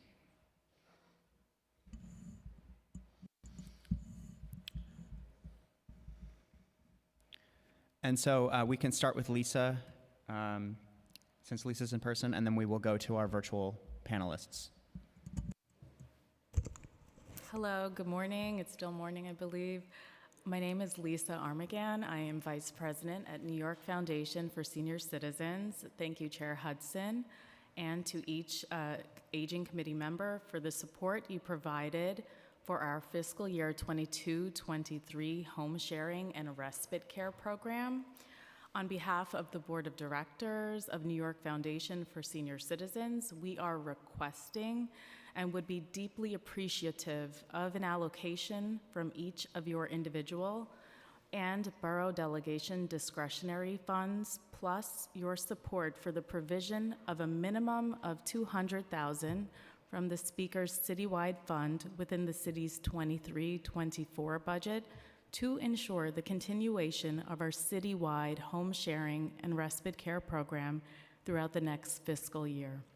Our free home sharing service matches adult hosts who have extra space in their apartments or their houses to share with responsible, compatible guests in need of affordable housing. One of the matchmates must be age 60 or over. Over the past 4 decades, we have successfully matched over 2,500 persons in 1,250 shared living arrangements. Our respite care program provides affordable, short-term, in-home attendant care at the low cost of $17 per hour for older adults who are attempting to manage at home with the help of others, thereby preventing the need for their premature institutionalization. The program's respite care service also provides free temporary in-home care for functionally impaired older adult caregivers who experience a sudden inability to provide care. Over the past 4 decades, we have provided over 10,000 older adults and many more thousands of their caregivers with respite care services. Our program's home sharing and respite care services are the only ones of their type in New York City, and they help older adults of all ethnic, racial, religious, income backgrounds, and the LGBTQ plus populations. Cumulative findings from our cost-benefit analysis over the past 12 years have demonstrated that between October 1st, 2010 and June 30th, 2022, New York City provided our home sharing and respite care program with a total of $7,320,534. In turn, the program saved the city $24,757.191.38 in Medicaid and other expenses by preserving and providing affordable housing as well as affordable in-home respite care services, and thereby preventing homelessness and preventing institutionalization. We believe our program is also cost-effective and responsive to the city's older adults' housing problem, as it prevents institutionalization in nursing homes, in homeless shelters, by enabling our hosts to afford to maintain and remain in their homes and our guests to obtain affordable housing. To build an apartment costs the city $300,000 to $400,000. To maintain one homeless individual in our shelter costs the city over $34,000 per year. Therefore, on behalf of New York Foundation for Senior Citizens Board of Directors, I urge you to provide allocations from each of your individual and borough delegation discretionary funds, plus support for the provision of a minimum of $200,000 from the Speaker's citywide fund towards this program. By doing so, you will afford the Foundation's Home Sharing and Respite Care program the ability to continue to provide its desperately needed services that prevent homelessness and institutionalization while ensuring essential savings in Medicaid expenses for New York City and New York State throughout the fiscal year 23-24. Thank you for your support. Thank you so much. Thank you. Thank you very much. We'll be moving on to James O'Neill. Please wait for the Sergeant at Arms to call time. Before you begin your testimony, you will have 3 minutes. Starting time. Good afternoon, Chair Hudson and members of the City Council Committee on Aging. My name is James O'Neill, and I'm the volunteer state president of AARP New York, which has 750,000 members in New York City. Thank you for the opportunity to testify, and thank you, Councilmember Hudson, for your hashtag Age in Place NYC legislative package and for your support of older adults. Older adults represent New York's fastest growing demographic. According to a new report from the Center for an Urban Future, New York's 65 and over population grew by 31%. In New York City, every borough's 65 plus population increased. Even more concerning, the number of older New Yorkers living below the poverty line increased by 37.4% over the past decade. Despite the new demographic reality, the city is not prioritizing the basic needs of our older adults. New York City aging receives less than 1% of a city budget. And now the mayor proposes cutting even that small amount by $25 million. In the mayor's proposed budget, the city does not provide equitable funding to meet the demand for essential aging services. Our first priority is to increase investment in nonprofits and to provide essential services for older adults, including human service providers. One of the key challenges providers face in meeting demands for service is a worker shortage. It's not unusual for organizations to have 20% and even 50% staffing shortages in the programs. That is why we're calling on the city to provide human service workers a 6.5% cost of living adjustment increase. Our next priority is combating hunger and food insecurity. We are advocating for $38.4 million to combat older adult hunger. This increased investment in home-delivered meals is needed to meet the rising costs and demand. The last priority I'd like to mention today is affordable housing. A lack of affordable housing is the biggest concern for more than half of the city's voters age 50 plus. To help older adults age in their own communities, we are asking the city to increase the reimbursement rate for senior affordable rental apartments and to allocate capital funding to develop 1,000 units of affordable senior housing per year. Older New Yorkers built this city and made it great. The over 1.8 million older adults living in New York City deserve better. Thank you. Thank you very much.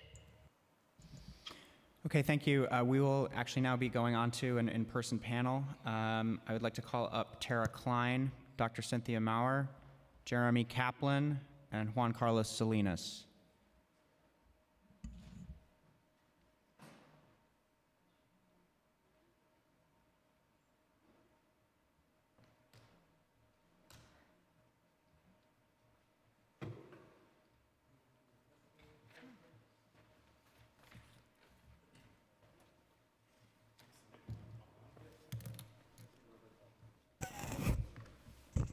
Tara, we can start with you and then move down the table, and you will each have 3 minutes for your testimony.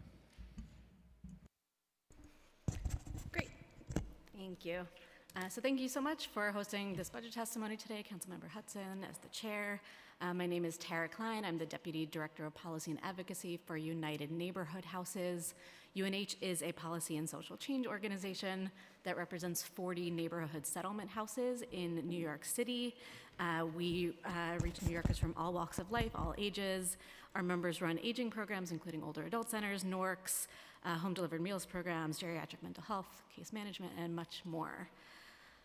So we are very concerned this year about a number of budgetary issues that are quickly reaching crisis levels and need intervention from the city.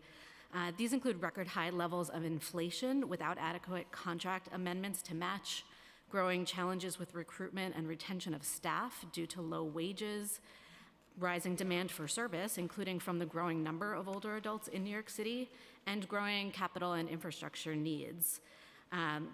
We know that New York City Aging continues to receive one of the smallest agency budgets in the city despite these growing needs, and the agency suffers from years of systemic underinvestment.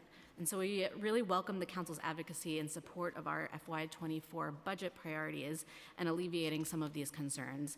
So I'm just going to quickly summarize some of our budget asks this year. There's much more information in my written testimony. First and foremost, we need to invest in the human services workforce. Recruitment and retention are at crisis levels again, and that is due to those low salaries that are in those contracts. And so we support calls for a 6.5% cost of living adjustment. We also know that this is a bigger challenge. We can't just do a small COLA each year and call it a day. We need to include cost escalators in contracts regularly. We should look at bigger solutions such as a prevailing wage schedule, looking at minimum wage increases. We also need to support providers who are hiring multilingual and immigrant staff in some unique ways. Our next big priority, we just heard from AARP as well, is around combating older adult hunger. We know that hunger is at very high levels in New York City. According to recently released census data, between December 2022 and February 2023, 21% of older adults in the New York City metropolitan area who have less than $25,000 in household income reported that they did not have enough to eat in their household in the last 7 days. And so addressing this for DFTA, this really starts with making sure that providers can afford to run programs and afford to run high quality programs. So this year, that's going to mean looking at the home delivered meals program. We're proposing a $14 million increase to cover inflation costs, as well as looking at wait lists and weekend and holiday meals. And for older adult centers, that's going to look like $46.3 million just to cover inflation costs and rising costs. We also have a number of priorities in other areas to meet unmet needs for older adults. This includes looking at digital literacy needs, marketing and communication for older adult centers, looking at consultant pricing for older adult centers, again, looking at wait lists for home delivered meals and case management, and investing in capital needs. And then finally, we have a number of requests for discretionary funding. We're hoping that that discretionary pot can grow this year, specifically looking at the Support Our Seniors initiative. So with that, I'll wrap up and just say thank you so much for your time. Thank you for your testimony. Hello, thank you for this opportunity to speak before you. My name is Cynthia Maurer. I'm with the Visiting Neighbors. We are basically all about keeping seniors as independent, active, connected to other people, and keeping them from being a lot less lonely and feeling alone and isolated. And the pandemic really exacerbated this. We have programs of friendly visiting where volunteers will go in, they're matched based on interests, hobbies, though sometimes opposites attract, and we bring people together so that they are not feeling so alone. Sadness is one of the things that have really come out of the pandemic at an increasing alarming rate and leading to a lot of depression and despair. And we're trying to combat this in the best way we know how, and that is through the companionship of someone else. And it's amazing what the difference would make just to have somebody with you, connected with you, and feeling like you are important and you matter. We also provide Shop and Escort, which was enormous help for seniors who really had no way to get their errands and shopping taken care of. We will go for or with, on days like this, we will go for, but we are there to be able to get them access to important food, supplies. When they go into a hospital, we want people to know that someone someone is watching, and in the medical staff world, you need to have an advocate. If you can't advocate for yourself, you better have one. And we're there to be a support and advocate for our clients. We also help with everything from going to the library, picking up books, believe it or not, people still do that, and then going to banks and errands and even visiting somebody's gravesite. Going to do a hairdresser appointment, and people say, well, that's a nicety. Well, if you have chemo and you lost all your hair and the appointment is to go from one borough to another, which we do, and then you have somebody going to get a wig, that's a big deal. It's about also the emotional ride to this too. The volunteers that we work with are basically there to be emotionally supportive as well as physically supportive. We also have our telephone reassurance, health advocacy, student nursing, and wellness. We basically give all kinds of information that we get from professionals to be able to share, because knowledge is power. And out of the pandemic came another need, which we addressed and we responded to immediately, which is the need to get out of the house for a safe walk, not to be run over by somebody who was on a bicycle or someone not paying attention on their cell phones. We have students actually look around and say, look, notice how many people are crossing the street on their cell phones. The seniors that we work with are age 60 to 105. We lost our 106 and 107-year-old last year, but they died peacefully at home, which is the way, if we're all lucky, we get to be. We're also there for caregiver support. We're there to be there for that overwhelmed person who needs that additional support. We know you're our heroes. We know you get it. You really have kept us, enabled us to be the little engine that could, would, did, and is continuing to do, but we need your support to do it. Your funds kept our doors open, and we were here throughout the pandemic, working in our offices, doing direct services, and we took on more clients, and also were there for those people who just needed a supportive arm. And so we got people out, and we engaged young people in these walking programs, because we want the younger generation to understand that seniors are not scary, that there is a connection that can be made. And what's wonderful is the young people are learning skills from the seniors, and the seniors, which took a huge hit of their ego during the pandemic. This also helps them so they feel like, I'm not just taking, I'm giving too. So, and remembering special occasions. I gave you a sample, because you're going to say, what is that, of just a card that one of the youngsters did for Valentine's Day. And it's a little thing, but it's a huge thing, because it makes people smile. And that's what we're here to do, to try to make life a little nicer and help deal with the sadness, the loneliness, the isolation, but also getting the needs done. Our student nurses do home checks. They're there to do blood pressure screenings. And we prevented so many crises from happening. And that's the huge thing. Thank you so much, and we need you, and and the seniors need us. So we ask for you to continue your support, and we're so grateful. We're grateful for our council. We love you guys. You're, like I said, you are our heroes. You keep our doors open. Thank you. Thank you for your testimony. Good afternoon, Chair Hudson. Thank you for the opportunity to testify today, and thank you so much for all you do to advocate for older New Yorkers and for the nonprofit providers who do everything we can to serve them. My name is Jeremy Kaplan. I'm the Executive Director of Encore Community Services. Encore is a nonprofit organization that provides life-saving, nutritious meals to older adults on Manhattan's West Side. We serve hundreds of thousands of meals to older adults at our centers and through the Home Delivered Meals program. During the COVID emergency, Encore stepped up and ran the Recovery Meals program across 3 boroughs. Home delivered meal recipients are older adults who cannot leave their homes. They are often immunocompromised, they live on fixed incomes, and they are isolated. And every single one of these individuals deserve to have food to eat. At Encore Community Services, we believe that every older adult should be well-nourished and connected to community so that they may age in place with dignity for as long as possible.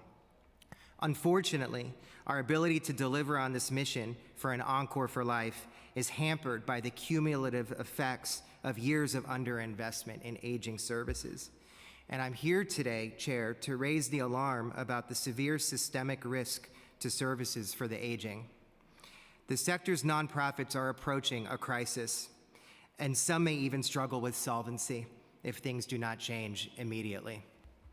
Our population is aging rapidly, already placing a strain on limited organizational resources.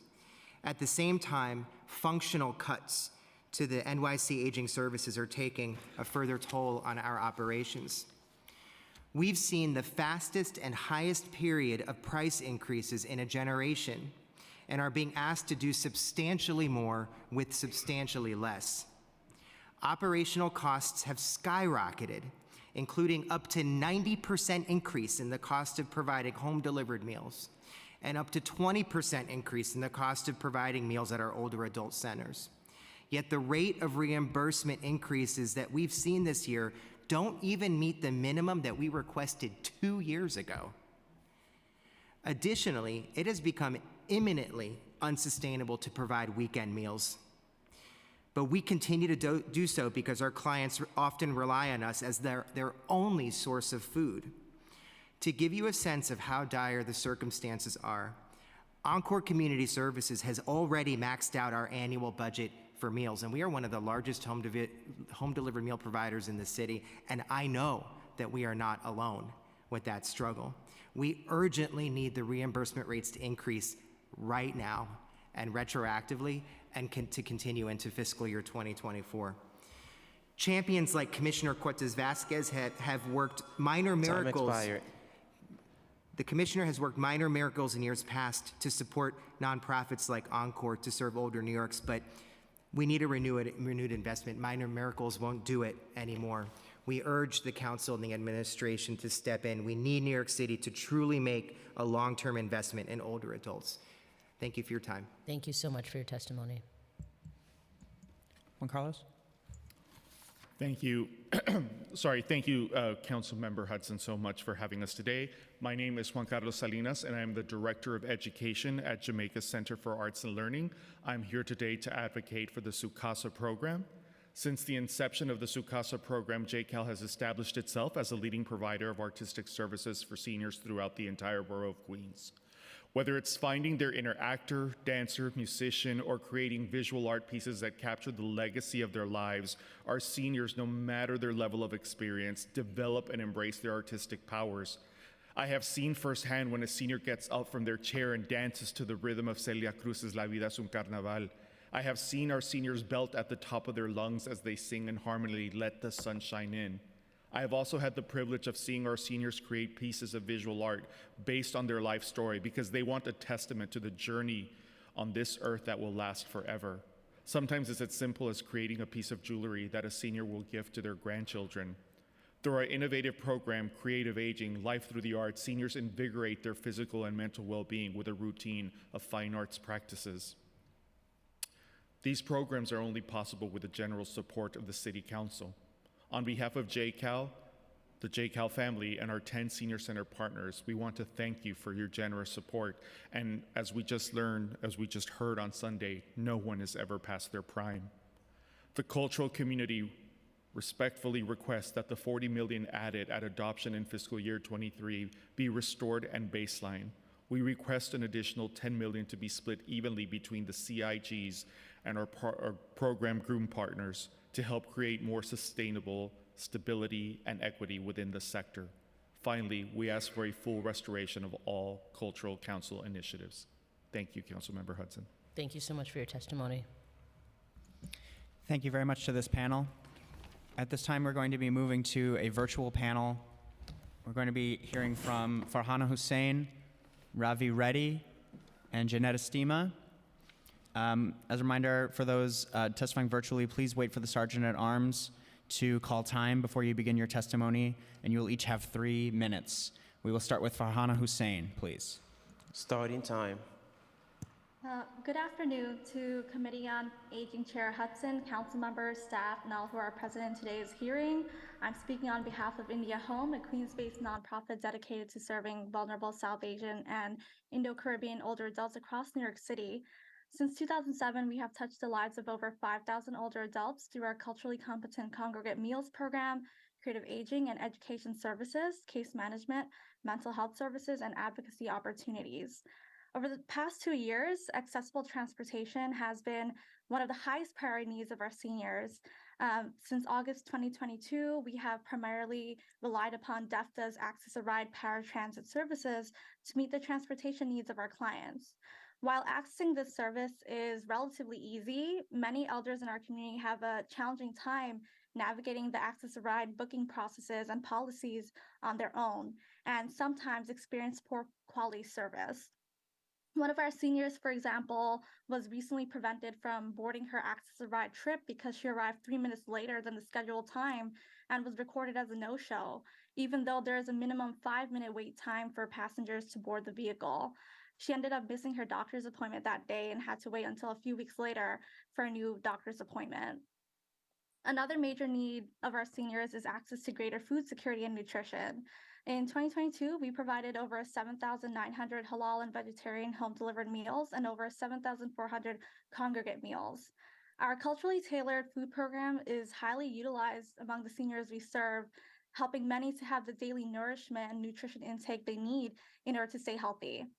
Funding culturally competent congregate and home-delivered meals programs, such as the one at India Home, it helps supplement the food needs of many elders in the communities we serve, particularly those who are homebound, unable to pay for rising food costs, or arrived within 5 years or less in the country and aren't eligible for SNAP benefits yet. And additionally, we have also seen a greater need for more emotional and wellness type support services and one-on-one counseling sessions among South Asian older adults, especially among the women from this community. For many of these women, India Home is the only safe space where they can open up and speak comfortably in a culturally and linguistically competent setting with our trusted staff. We have several such seniors who visit our centers daily for the support, actually, and because they're lonely and they feel socially isolated in their own homes. This past year, we've established 2 new older adult centers, one in Flushing and another at Woodside, Queens. With a total of 6 older adult centers running now, we need more funding to be able to sustain and stabilize the future of South Asian older adults. We ask that the Committee on Aging support increased funding for more efficient and better transportation options or funding to help us expand our case management services to meet the growing need for transportation Time spy, assistance. thank you. We also request adequate funding to be allocated for the expansion of culturally competent halal and vegetarian meal programs, emotional wellness, as I mentioned before, and creative aging services. And I also want to share that India Home is a proud member of both the Asian American Federation Senior Working Group, the first and only Asian senior-focused advocacy coalition, as well as the Coalition for Asian American and Children's Families 18% and Growing campaign. This is a diverse coalition bringing together over 90 AAPI-led and serving organizations across the city to fight for an equitable budget, protecting the needs of our vulnerable community members. And as part of both of these coalitions, I want to humbly request that the Committee on Aging please allocate adequate funding proportionate to serve our diverse communities' expansive growth and needs. Thank you for your support and consideration. Thank you for your testimony. Thank you very much. Moving on to Ravi Reddy. You'll have 3 minutes. Please wait for the Sergeant at Arms to call time before you begin your testimony. Starting time. Great. Thank you so much. I want to thank Chair Hudson and the council members of the Aging Committee for holding this hearing and giving the Asian American Federation the opportunity to testify on the needs of our older adult community. I'm Ravi Reddy, the Associate Director of Advocacy and Policy here at the Asian American Federation, where we proudly represent the collective voice of more than 70 member nonprofits serving 1.5 million Asian New Yorkers. Now, going into FY 2024, as you've already heard, older adults continue to face a number of challenges, from a teetering economy to continuing anti-Asian hate. We are proud that we are leading the Seniors Working Group, the first and only Asian older adult focused advocacy coalition in New York State. A couple of our member organizations are here with us, Farhana from India Home, who just spoke, and you'll be hearing from Adiba from the South Asian Council for Social Services as well. This group served nearly over 300,000 Asian older adults in 2022, 120,000 of whom were low income. And, Asian older adults comprise 13.7% of the city's older adult population, and more than a quarter of them live in poverty. Asian adults are heavily targeted by anti-Asian violence, and we're seeing permanent shifts in their behavior around how they interact with city and state services, especially regarding the services provided by DFTA and that are being contracted out to our community-based organizations. Food insecurity, again, as Farhana mentioned, is one of the top concerns for Asian older adults within our seniors working group, alongside anti-Asian violence, older adult centers, and mental health, all of which are connected. Culturally competent meal programs have become our older adults' lifeline, especially amid increased anti-Asian violence that have left older adults understandably terrified to leave their homes. The meal programs our CBOs often provide also give them an opportunity to pick up food or eat together, but also to participate in social activities, receive assistance, and access to health and mental health care. And while Asian New Yorkers comprise at least 10% of the population in more than half of city council districts, we always highlight the fact that from fiscal year 2002 to 2014, our community received a mere 1.4% of total dollar value of social service contracts through the city. Now, that is meant to reflect a broader trend that is clearly being addressed, but it's not nearly adequate enough to respond to the growth in the fastest growing community in our city. Now, SWG members, in balancing the needs of culturally competent food and reopening older adult centers as the city wants, and simultaneously addressing the needs to isolated older adults, are overstretched, understaffed, and risking burnout. Signs of strain among CBO staff members are showing, and they have been showing for a while. Throughout the pandemic, our CBOs have reported more burnout among staff who are stretched to their limits with too much work and not enough institutional support. Put simply, it just costs more to be bilingual, it just costs more to be culturally competent, and we need city contracts to reflect those additional costs. CBO staff members are meeting our most vulnerable where they are. And we need the city to support, reinforce, and build capacity for programming by and for marginalized communities. So I'm Time just going to race expired. Thank you. down to the recommendations real quickly, if you'll permit me. Just 4 recommendations. Now, we need increased funding for Asian-led, Asian-serving older adult service providers, and expands this funding to include time and expenses spent on case management and digital literacy devices and training. Our CBOs are juggling expansion of in-person services while catering to the needs of an isolated older adult population without funding to meet the demand for both streams. 3 more. Prioritize funding both congregate and remote services and programming. Again, our CBOs are stretched thin, and so we need to balance the city's focus on one with our community's continued demand for another. Our 3rd point, continue funding a network of linguistically and culturally competent food service programs that provide alternative food benefits to older adults. And our last one, expand funding to include culturally competent in-language and older adult-focused non-traditional mental health service models. This includes prioritizing CBOs that have a history of providing free or subsidized non-traditional culturally competent services for funding opportunities. Now, on behalf of AAF, thank you so much for joining us in this work. We look forward to continuing our work with you. Thank you so much for being our allies, and we look forward to continuing this conversation around how City Council can truly show up for our communities. Thank you. Thank you so much. And we're moving to the last person in this virtual panel, Jeanette Estima. You will have 3 minutes for your testimony. Please wait for the Sergeant at Arms to call time before you begin your testimony. Starting time. Hi, good afternoon. My name is Jeanette Estima, and I'm the Director of Policy and Advocacy at City Meals on Wheels. Thank you, Chair Hudson and members of the committee for the opportunity to testify today. City Meals was created over 40 years ago to fill a significant gap in the city's home delivered meal program, which provides only 1 meal a day, 5 days a week, excluding weekends and holidays. We're also a citywide emergency food responder for homebound older adults. Like many providers, we have experienced a huge growth in the need for our services over the years, which was further compounded by the COVID-19 pandemic. City Meals was serving about 18,000 older adults before the pandemic, and today we're serving 20,000. In addition to providing thousands more weekend and holiday meals, we must also provide thousands more emergency meals. And those are both the meals that we pre-supply to all of the program participants to ensure that they have some food on hand whenever there is an extreme weather event, and also those that we provide in direct response during localized emergencies or citywide emergencies, anything from a power outage or a hurricane or, of course, the pandemic. In addition to serving more people, we're, just like everybody else, experiencing a staggering increase in our costs due to inflation. In FY22, our food costs increased 33%, and our fuel costs for all of the deliveries are nearly doubled. Maintaining our current level of service under these extraordinary circumstances is really untenable. Therefore, we respectfully request $800,000 through the Council's Senior Centers Programs and Enhancements Initiative to ensure that our emergency response infrastructure is adequately funded for the future. And we're also asking that the city allocate about $4 million for weekend and holiday meals, which are not currently covered by the city's home delivered meals program. Finally, the entire network of human service providers that supports older New Yorkers is under extreme pressure, like the pressures I've mentioned, caused by increased needs and increased costs. Moreover, the low wages that are dictated in their city contracts are not only unjust for workers, but also make it impossible to maintain the staffing levels that are needed to meet the needs. Therefore, we urge the city to establish, fund, and enforce a 6.5 cost of living adjustment for city contracted human services workers. Thank you so much. Appreciate the time. Thank you for your testimony. Thank you very much to this panel. We're going to be moving to an in-person panel. We'll be hearing from Peter Kempner, MJ Akma, and Brianna Payden-Williams.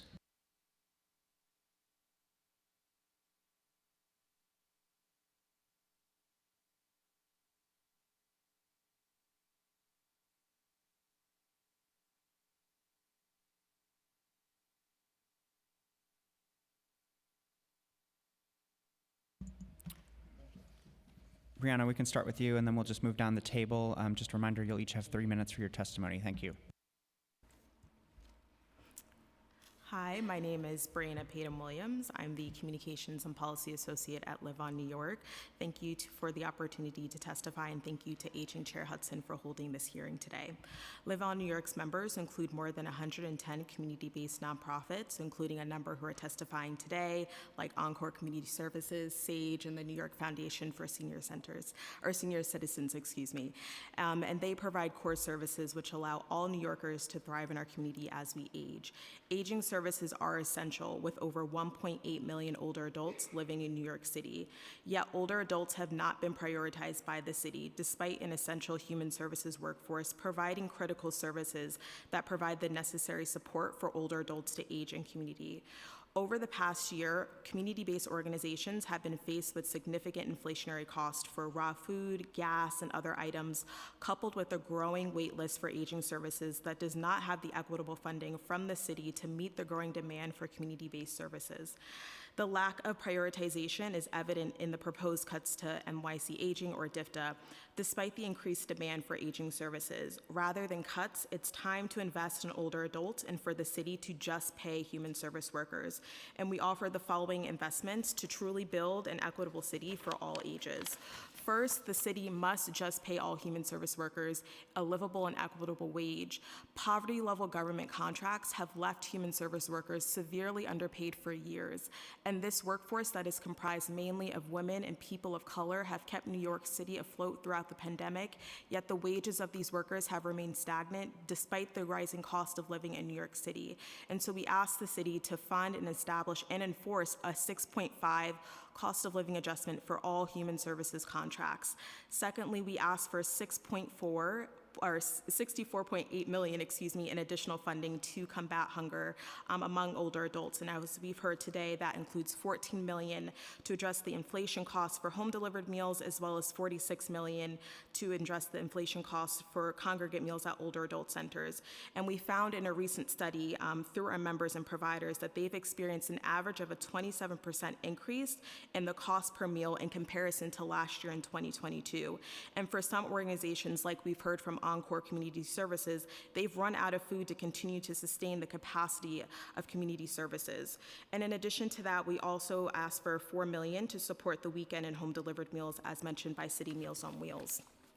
We also asked for $29.4 million to address the unmet needs for older adults, and that includes investments for digital technology, for programming, as well as virtual program, as well as investments to address the case management wait list and to just continue to meet the growth and the demand for case management programming for all clients. And this also includes investments for the home care program as well. We also asked for investments in affordable housing, and that includes investing in 1,000 units per year with services. And lastly, we asked for additional funding in the discretionary funding, and that includes additional investments for the support our seniors, but as well as the restoring of all discretionary funding related to aging. But more information can be found in my written testimony as well as the budget priorities. But thank you for the opportunity to testify today. Thank you so much for your testimony. MJ? Hi. Good afternoon, Chair Hudson. My name is MJ Okuma with SAGE. SAGE has been serving LGBTQ+ and HIV-affected elders for over 4 decades, providing comprehensive social services and community building programming through a network of LGBTQ+ welcoming older adult centers across New York City, as well as being the on-site service provider at New York State's first LGBTQ+ welcoming elder housing developments, the Stonewall House in Brooklyn and Crotona Pride House in the Bronx. SAGE also provides extensive virtual programming, services for homebound LGBTQ+ and HIV-affected older New Yorkers, and run New York's only dedicated program designed to specifically addressing the unique needs of LGBTQ+ older veterans. There are over 1 million LGBTQ+ adults in New York State, with the greatest concentration being right here in New York City, and 1/3 of LGBTQ+ older New Yorkers are over the age of 50.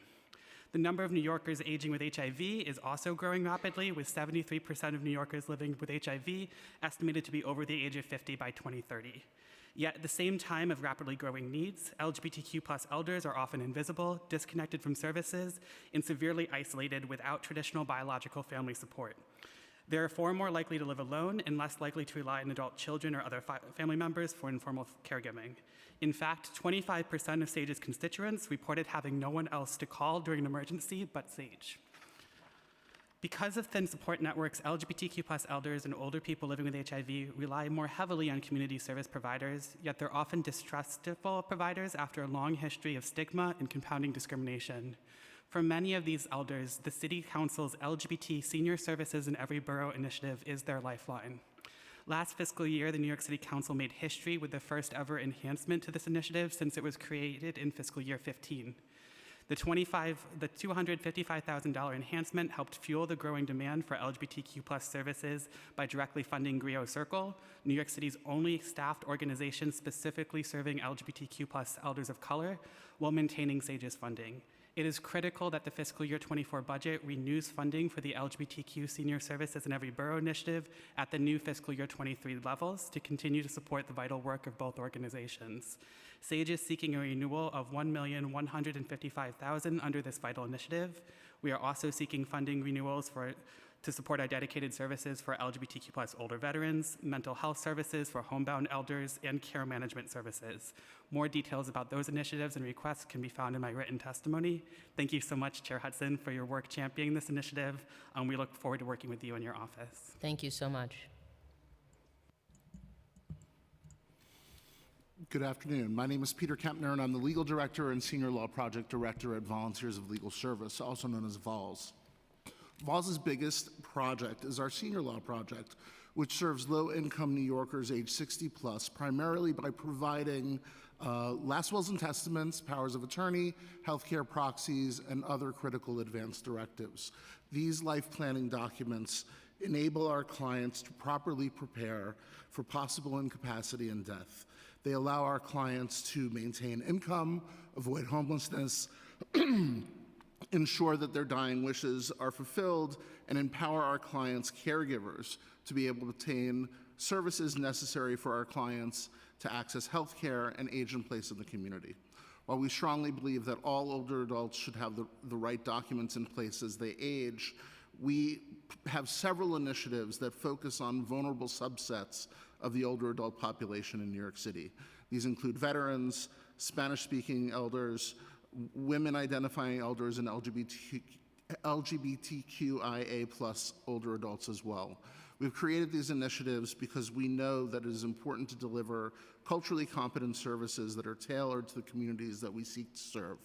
The Vols Senior Law Project also provides legal services on a range of other civil legal issues, including landlord-tenant matters, access to benefits, consumer matters, and other civil legal needs. We provide training and support for social workers, older adult center staff, pro bono attorneys to help address our clients' legal issues.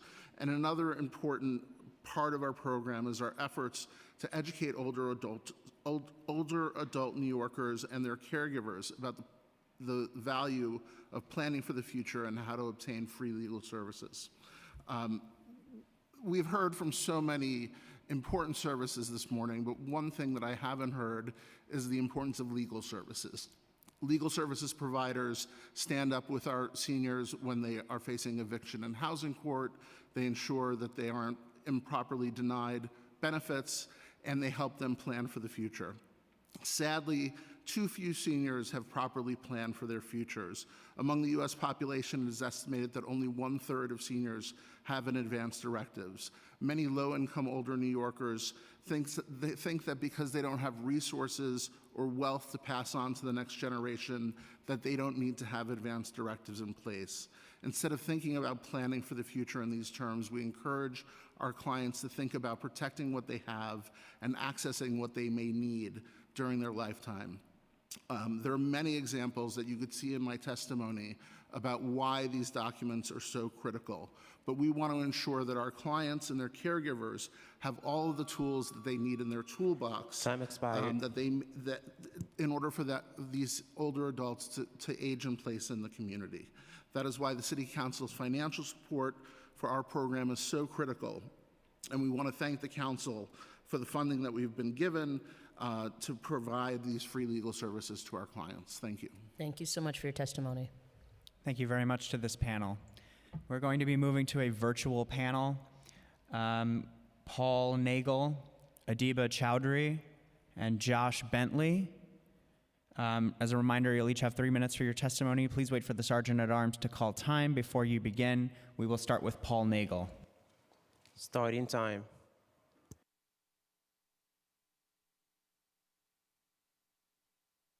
Good afternoon, Chair Hudson. Thank you for the opportunity to testify via Zoom, which makes it much less burdensome for those of us from small to mid-sized organizations with smaller staffs to participate in the hearing process.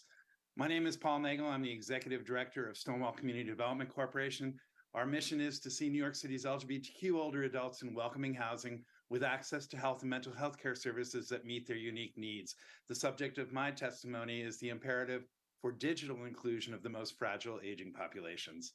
Loneliness kills. This alone is reason enough to make sure that every older adult New Yorker has the capacity to interact digitally, as classes, social groups, and communities continue to provide online access to seniors who are homebound and will continue to be so now, even during periods when pandemics are waning.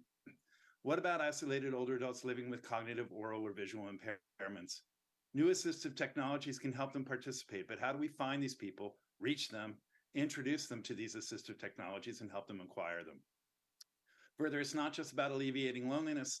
Access to all services is increasingly migrating to online, whether it's banking, healthcare, or housing. Access to services is increasingly digital only. Even when a paper process is available, it often places the applicants so far behind that their ability to participate or especially compete for, say, affordable housing opportunities is severely disadvantaged.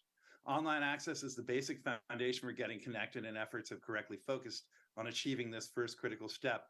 There's another whole set of tools that seniors should be thinking about: remote monitoring and telehealth systems, which promote independence by providing support only when and where it is needed. From providing daily activities, support for daily activities, activities of daily living, and medication reminders, to one-touch video calls to support teams, to wireless health and activity sensors that can alert caregivers when someone needs help. It's very important that older adults understand not only the increasing imperative to embrace technology, but are made aware of some of the other awesome ways that technology can enable them to remain in their homes longer. Indeed, by all reports, attitudes are shifting in technology's favor. Our own ongoing unscientific digital survey now includes 175 responses to the statement, I would consider using safety monitor technology that would allow me to stay in my home safely. 89.7% of the respondents agreed, 51.4% agreeing, and 38.3% strongly agreeing. 8% are unsure, and only 2.3% either disagree or strongly disagree. The conundrum is that if someone is not already digitally connected, they're hard to find and engage. Intentional outreach efforts must go beyond ads in the subway. Community-based organizations who are on the ground and in the field can be a critical resource, especially if they can effectively team with the offices of local elected officials. Ironically, old-fashioned tools of canvassing, word of mouth, community outreach, and community info sessions may very well provide the bridge to technology access. Stonewall Community Development has been working on such a model and invites local elected officials to contact us, learn more about how we can partner to field test this Time approach, expired. Thank you. educate your audience about available technologies and provide access through pilots designed to engage them in the further development and applicability of this technologies to their own real world needs. Thanks. Thank you so much for your testimony. Thank you. Moving on to Adiba Chowdhury. You'll have 3 minutes. Please wait for the Sergeant at Arms to call time before you begin your testimony. Starting time. Good morning, Council Member Hudson and members of the Aging Committee. I am Adiba Chowdhury, Senior Manager, Family Support Services at South Asian Council for Social Services, in short SACS. Thank you for this opportunity today to share with you a glimpse of how some of our senior programs impact the well-being and important immigrant seniors in the city. SACS is the community-based organization located in Flushing, Queens. Our mission is to empower and integrate underserved South Asian and other immigrants into the economic and civic life of New York. All our programs are free and provided by culturally competent staff that speaks 19 languages, 12 South Asian and Spanish, Mandarin, Cantonese, Hakka, Malay, Haitian, and French Creole. Our senior programs provide immigrant seniors with a venue to address their socio-economic needs and improve their overall quality of life. Throughout the pandemic, we ensured that our seniors continue to be connected to vital services in the areas of healthcare, benefits, case management services, food pantry services, home delivered hot meal, and were able to get emotional support when they needed. Majority of seniors accessing services at SACS often feel overwhelmed while accessing benefits. Many of them have limited English proficiency and have fixed income, which creates anxiety and stress. Through a range of senior support services such as Connection to Benefits, Senior Center, counseling, and food pantry services, we ensure that seniors' physical, emotional, financial, and social well-being is maintained. Our senior center now is open twice a week, Tuesday and Thursday from 9:30 a.m. to 1 p.m. with breakfast and lunch served. Seniors attend yoga and salsa classes, including recreational activities such as Bollywood dancing, karaoke, movie nights, and we also have trips to the apple picking, bowling, and Croton Gorge on Hudson's.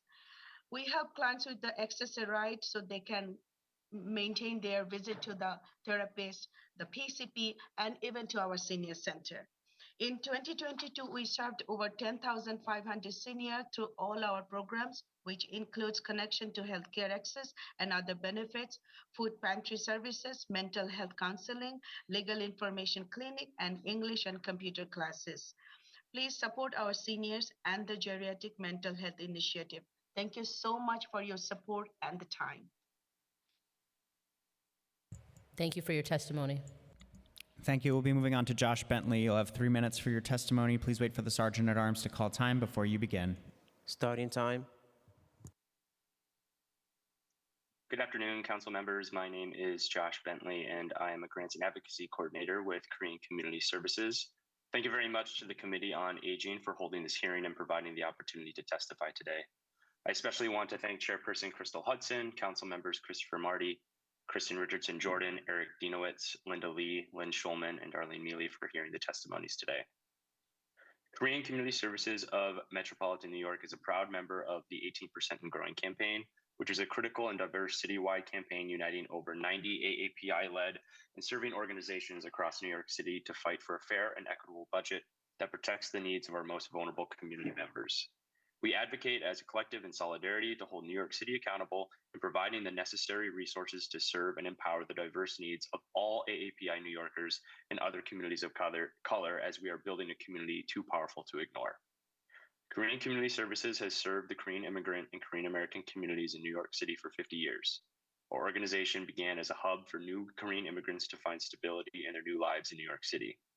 More recently, our work has diversified not only in our services offered, but in the communities we serve. A key component of our programming is our older adult centers, whose work aims to provide older adults with resources, classes, meals, and a sense of community and belonging. The work our older adult centers, located in Flushing and Corona, could not be achieved if not for proper funding, our dedicated staff, and the support of our various coalitions and community-based organization partners. We know our organization is not alone in the work it is dedicated to. There are countless other CBOs who dedicate their time and energy to the Asian American and Pacific Islander communities across the city. Whether they be new or tenured, large in scale, or just breaking into their neighborhood, the work these institutions are committed to is invaluable to the health, well-being, and security of their communities. Korean Community Services urges the New York City Council to uplift the collective priorities of the 18% and Growing campaign, which include expanding the AAPI Community Support Initiative to $7.5 million, Communities of Color Nonprofit Stabilization Fund to $7.5 million, and the Access Health Initiative to $4 million, among other key citywide initiatives to take further steps in not envisioning, but truly creating a more inclusive, safe, healthy, and sustainable society for our diverse diaspora. Thank you very much for your time. Thank you for your testimony. Thank you very much to that panel. We're going to be moving on to an in-person testimony from Kimberly George, please.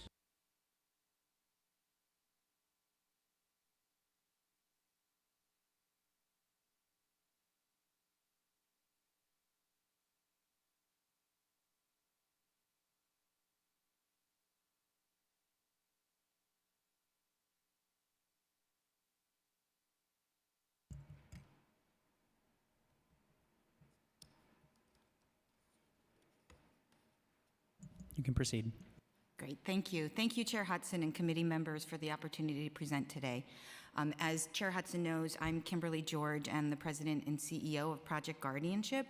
Project Guardianship is a spin-off of the Vera Institute of Justice. We're a nonprofit organization providing comprehensive, person-centered, court-appointed adult guardianship services for hundreds of limited capacity New York City residents. Our clients are living with disability, dementia, serious mental illness, substance misuse, traumatic brain injury, and other conditions that negatively impact their ability to manage their affairs. We serve clients regardless of their ability to pay and provide services for some of the most compelling and complex cases in the city. We also share research and policy recommendations for a better guardianship system and advocate for more equitable service provision for people in need of surrogate decision-making supports or protective arrangements. My written testimony is full of stats that I don't need to go over because as the chair of as the Committee on Aging, you're well aware that the population is aging, and not only is the percentage of the population that is older, they're also living longer with disabilities, and more older New Yorkers are living in poverty than ever. In addition, more are living and aging alone. All of these trends mean that the demand for guardians will increase and is increasing, yet our ability to meet that demand is at a huge shortfall. New York State is fortunate to have strong legal protections that entitle New Yorkers access to guardianship services. Our state law provides that anybody who a judge deems in need of a guardian, that the state will provide a guardian. Yet the need is underfunded, and we do not have the ability to meet the demand. Currently, there's a patchwork of nonprofit providers and pro bono attorneys who provide services when a family member, a friend, or a private pay guardian is not an option. But this network is stretched to capacity. Guardianship has the function to protect the safety, well-being, dignity, and assets of those individuals that the court have found to have limited capacity. Project Guardianship Guardianship will continue to fill the gaps in our social safety net and persist in connecting our clients to housing, health and mental health care, legal and immigration services, and the public benefits they need and deserve to gain stability and to age with dignity. But we will need additional funding to adequately meet the needs of these clients in the most person-centered and least restrictive way possible. New York City can lead and create a dedicated funding stream to support guardians that provide care for older, limited capacity adults and individuals with disabilities. In doing so, more New Yorkers will be able to access the benefits and services that they are entitled to so that they can thrive as they age, ideally living in their own communities. With the rapid expansion of our older adult population, dramatic increases in adults living in poverty, and the rise of Alzheimer's and mental health needs, the time to act is now. Thank you very much. Thank you so much for your testimony. Thank you very much. We'll be moving back to virtual panelist Alex Stein. You will have 3 minutes. Please wait for the Sergeant at Arms to call time before you begin your testimony. Time starts. Thank you guys so much. I really want to start off by saying I apologize for some of the stuff that I said to Councilwoman Brewer. You know, I want to be honest, I said some uncouth things that I didn't mean. I found out she's only 71. When I look at her, she looks much older than that. But she's a beautiful, beautiful woman. And that's what I love about her is her beauty. And I wrote her something. I wrote her something nice. Something that I think that she should hear. Councilwoman Brewer, I wouldn't love you more if you were a little newer.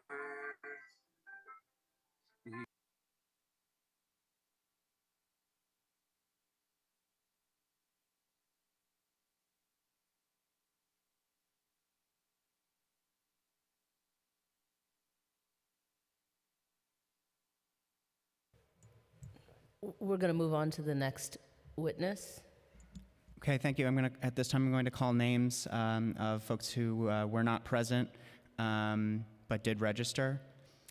Vic Benson.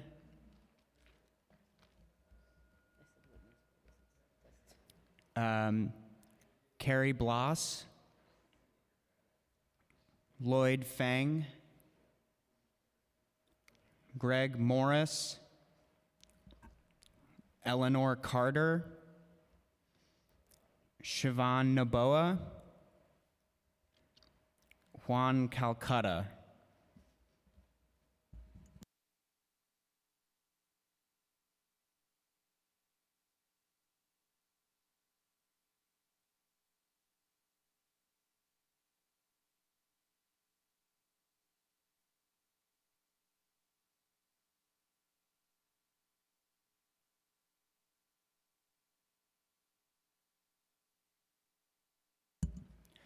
Okay, none of those folks are present.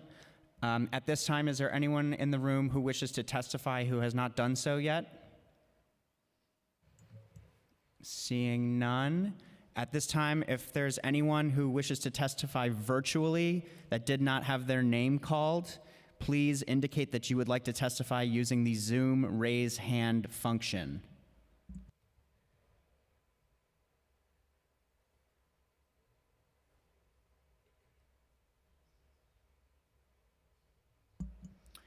Okay, at this time we will be hearing from...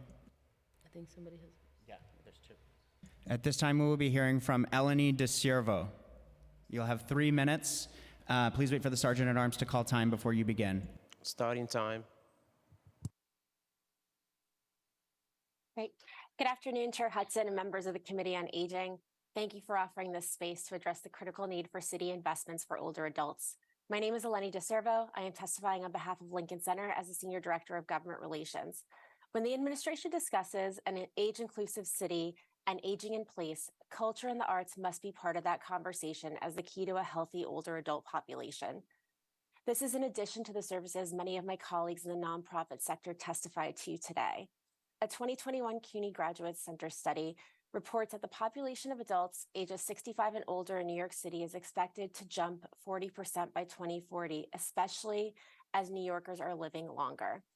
Serving as both cultural and community hubs, cultural organizations are at the heart of this city, nurturing the mind, body, and soul of all that live here. especially older adults seeking connection, reflection, and healing. Recently, we worked with Councilmember Brewer and AARP Senior Planet to host a tech clinic for older adults, which will be happening again in June. Lincoln Center Moments are a performance-based program designed for neurodiverse audiences tailored to serve older adults living with dementia and with developmental disabilities, serves over 1,000 participants annually for free. This past fall, 2022, we welcomed 646 participants. We are currently accepting registration for the spring season for virtual and in-person relaxed performances, along with art-making workshops. Our programs are virtual and in person, and our virtual programming is offered with Spanish interpretation. Additionally, new this year, Lincoln Center is piloting coordinating transportation with interested older adult centers. We thank Councilmember Hudson for her leadership in connecting us with centers in her district to coordinate access to this program directly. We have also been in conversation with the Department for the Aging and senior centers across the NYCHA network. We look forward to continuing to expand both of these partnerships. This program is made possible in part through support by the City Council. We are here to ask for the continued investment of council initiatives, including geriatric mental health, autism awareness, art as a catalyst for change, CASA and SUCASA, which allow cultural organizations to deliver tailored arts experiences directly to New Yorkers.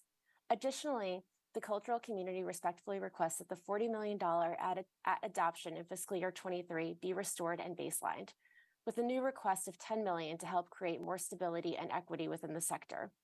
Today, I will leave you with a few anecdotes from participants in our Lincoln Center Moments program. The first one, I did not want to leave the Zoom at the end of the session. I felt so touched and I got a little emotional. All the dancers were dancing beyond their boundaries, which were amazing. Their movements and coordination were extraordinary and outstanding. The art workshop was so much fun. I have never done anything with clay. I greatly appreciate all of you putting this wonderful program together for caregivers and Alzheimer's disease dementia individuals, which is beneficiary and Time helpful. expired. Thank you for your time. Thank you for your testimony. Thank you. We will be moving on to Elizabeth Byrd. You'll have 3 minutes for your testimony. Please wait for the Sergeant at Arms to call time before you begin. Starting time. Hi, thank you, Chair Hudson and members of the Aging Committee for the opportunity to testify today. My name is Elizabeth Byrd. I'm Director of Public Policy at Educational Alliance. We're a settlement house with community centers located throughout the Lower East Side. We operate older adult services across 3 sites, 2 older adult centers and a NORC, all of which are supported by contracts with New York City Aging. Investments in older adults benefit everyone. Not only do our programs benefit older adults themselves directly, but they alleviate pressure on families, caretakers, and other support systems that also provide care for older adults. In particular, preventive health offerings help older adults avoid costly institutionalized nursing homes and emergency care. The future of New York City depends on all New Yorkers being able to age with dignity. So my complete written testimony includes 5 critical investments the city must make for older adults. I will highlight 3 here today. First, we urge the city to increase the overall NYC aging budget to adequately support the work we do, specifically to add $38.4 million in new funding for older adult services to address rising costs due to inflation and maintain discretionary funding for aging service programs in every district. This funding is so critical to the work we do, and we could not continue to provide the high-quality programs we do without it. This year, significant increases for the cost of food and supplies due to inflation. Our budgets are stretched even more thinly, and we are sometimes forced to make difficult programming decisions. Second, we urge the city to restore funding for the Geriatric Mental Health Initiative at $3.4 million. This initiative has provided critical funding for counseling and support. As more people become aware of the mental health services we have available, more people are likely to ask for help.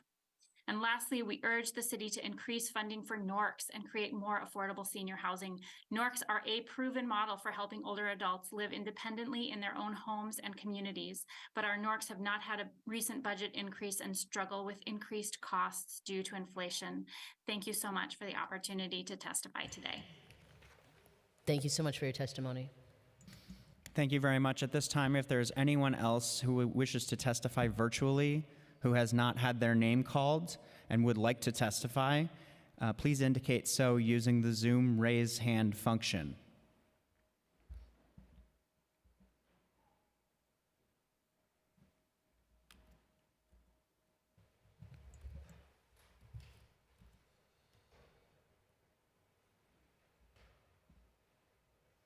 Seeing none, turning it back to the chair for closing remarks.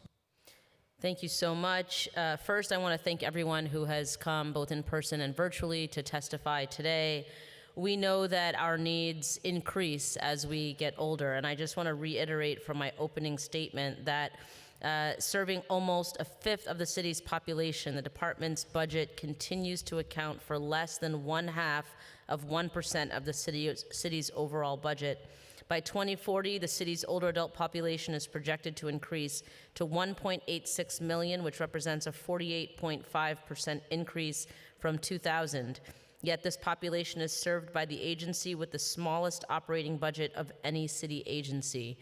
Instead of tracking with this projected population growth, NYC Aging's fiscal 2024 preliminary budget is down $68 million from the fiscal 2023 current budget. And we need to do everything we can to continue advocating for older adults. I am always heartened by all of the testimony that we hear at every hearing, but particularly today, knowing how great our needs are considering inflation and so many other factors that we're dealing with day to day. So thank you all again. I will continue to advocate for the needs of older adults, for the needs of the providers that serve older adults, and I appreciate everyone's testimony. Thank you. And the meeting is adjourned.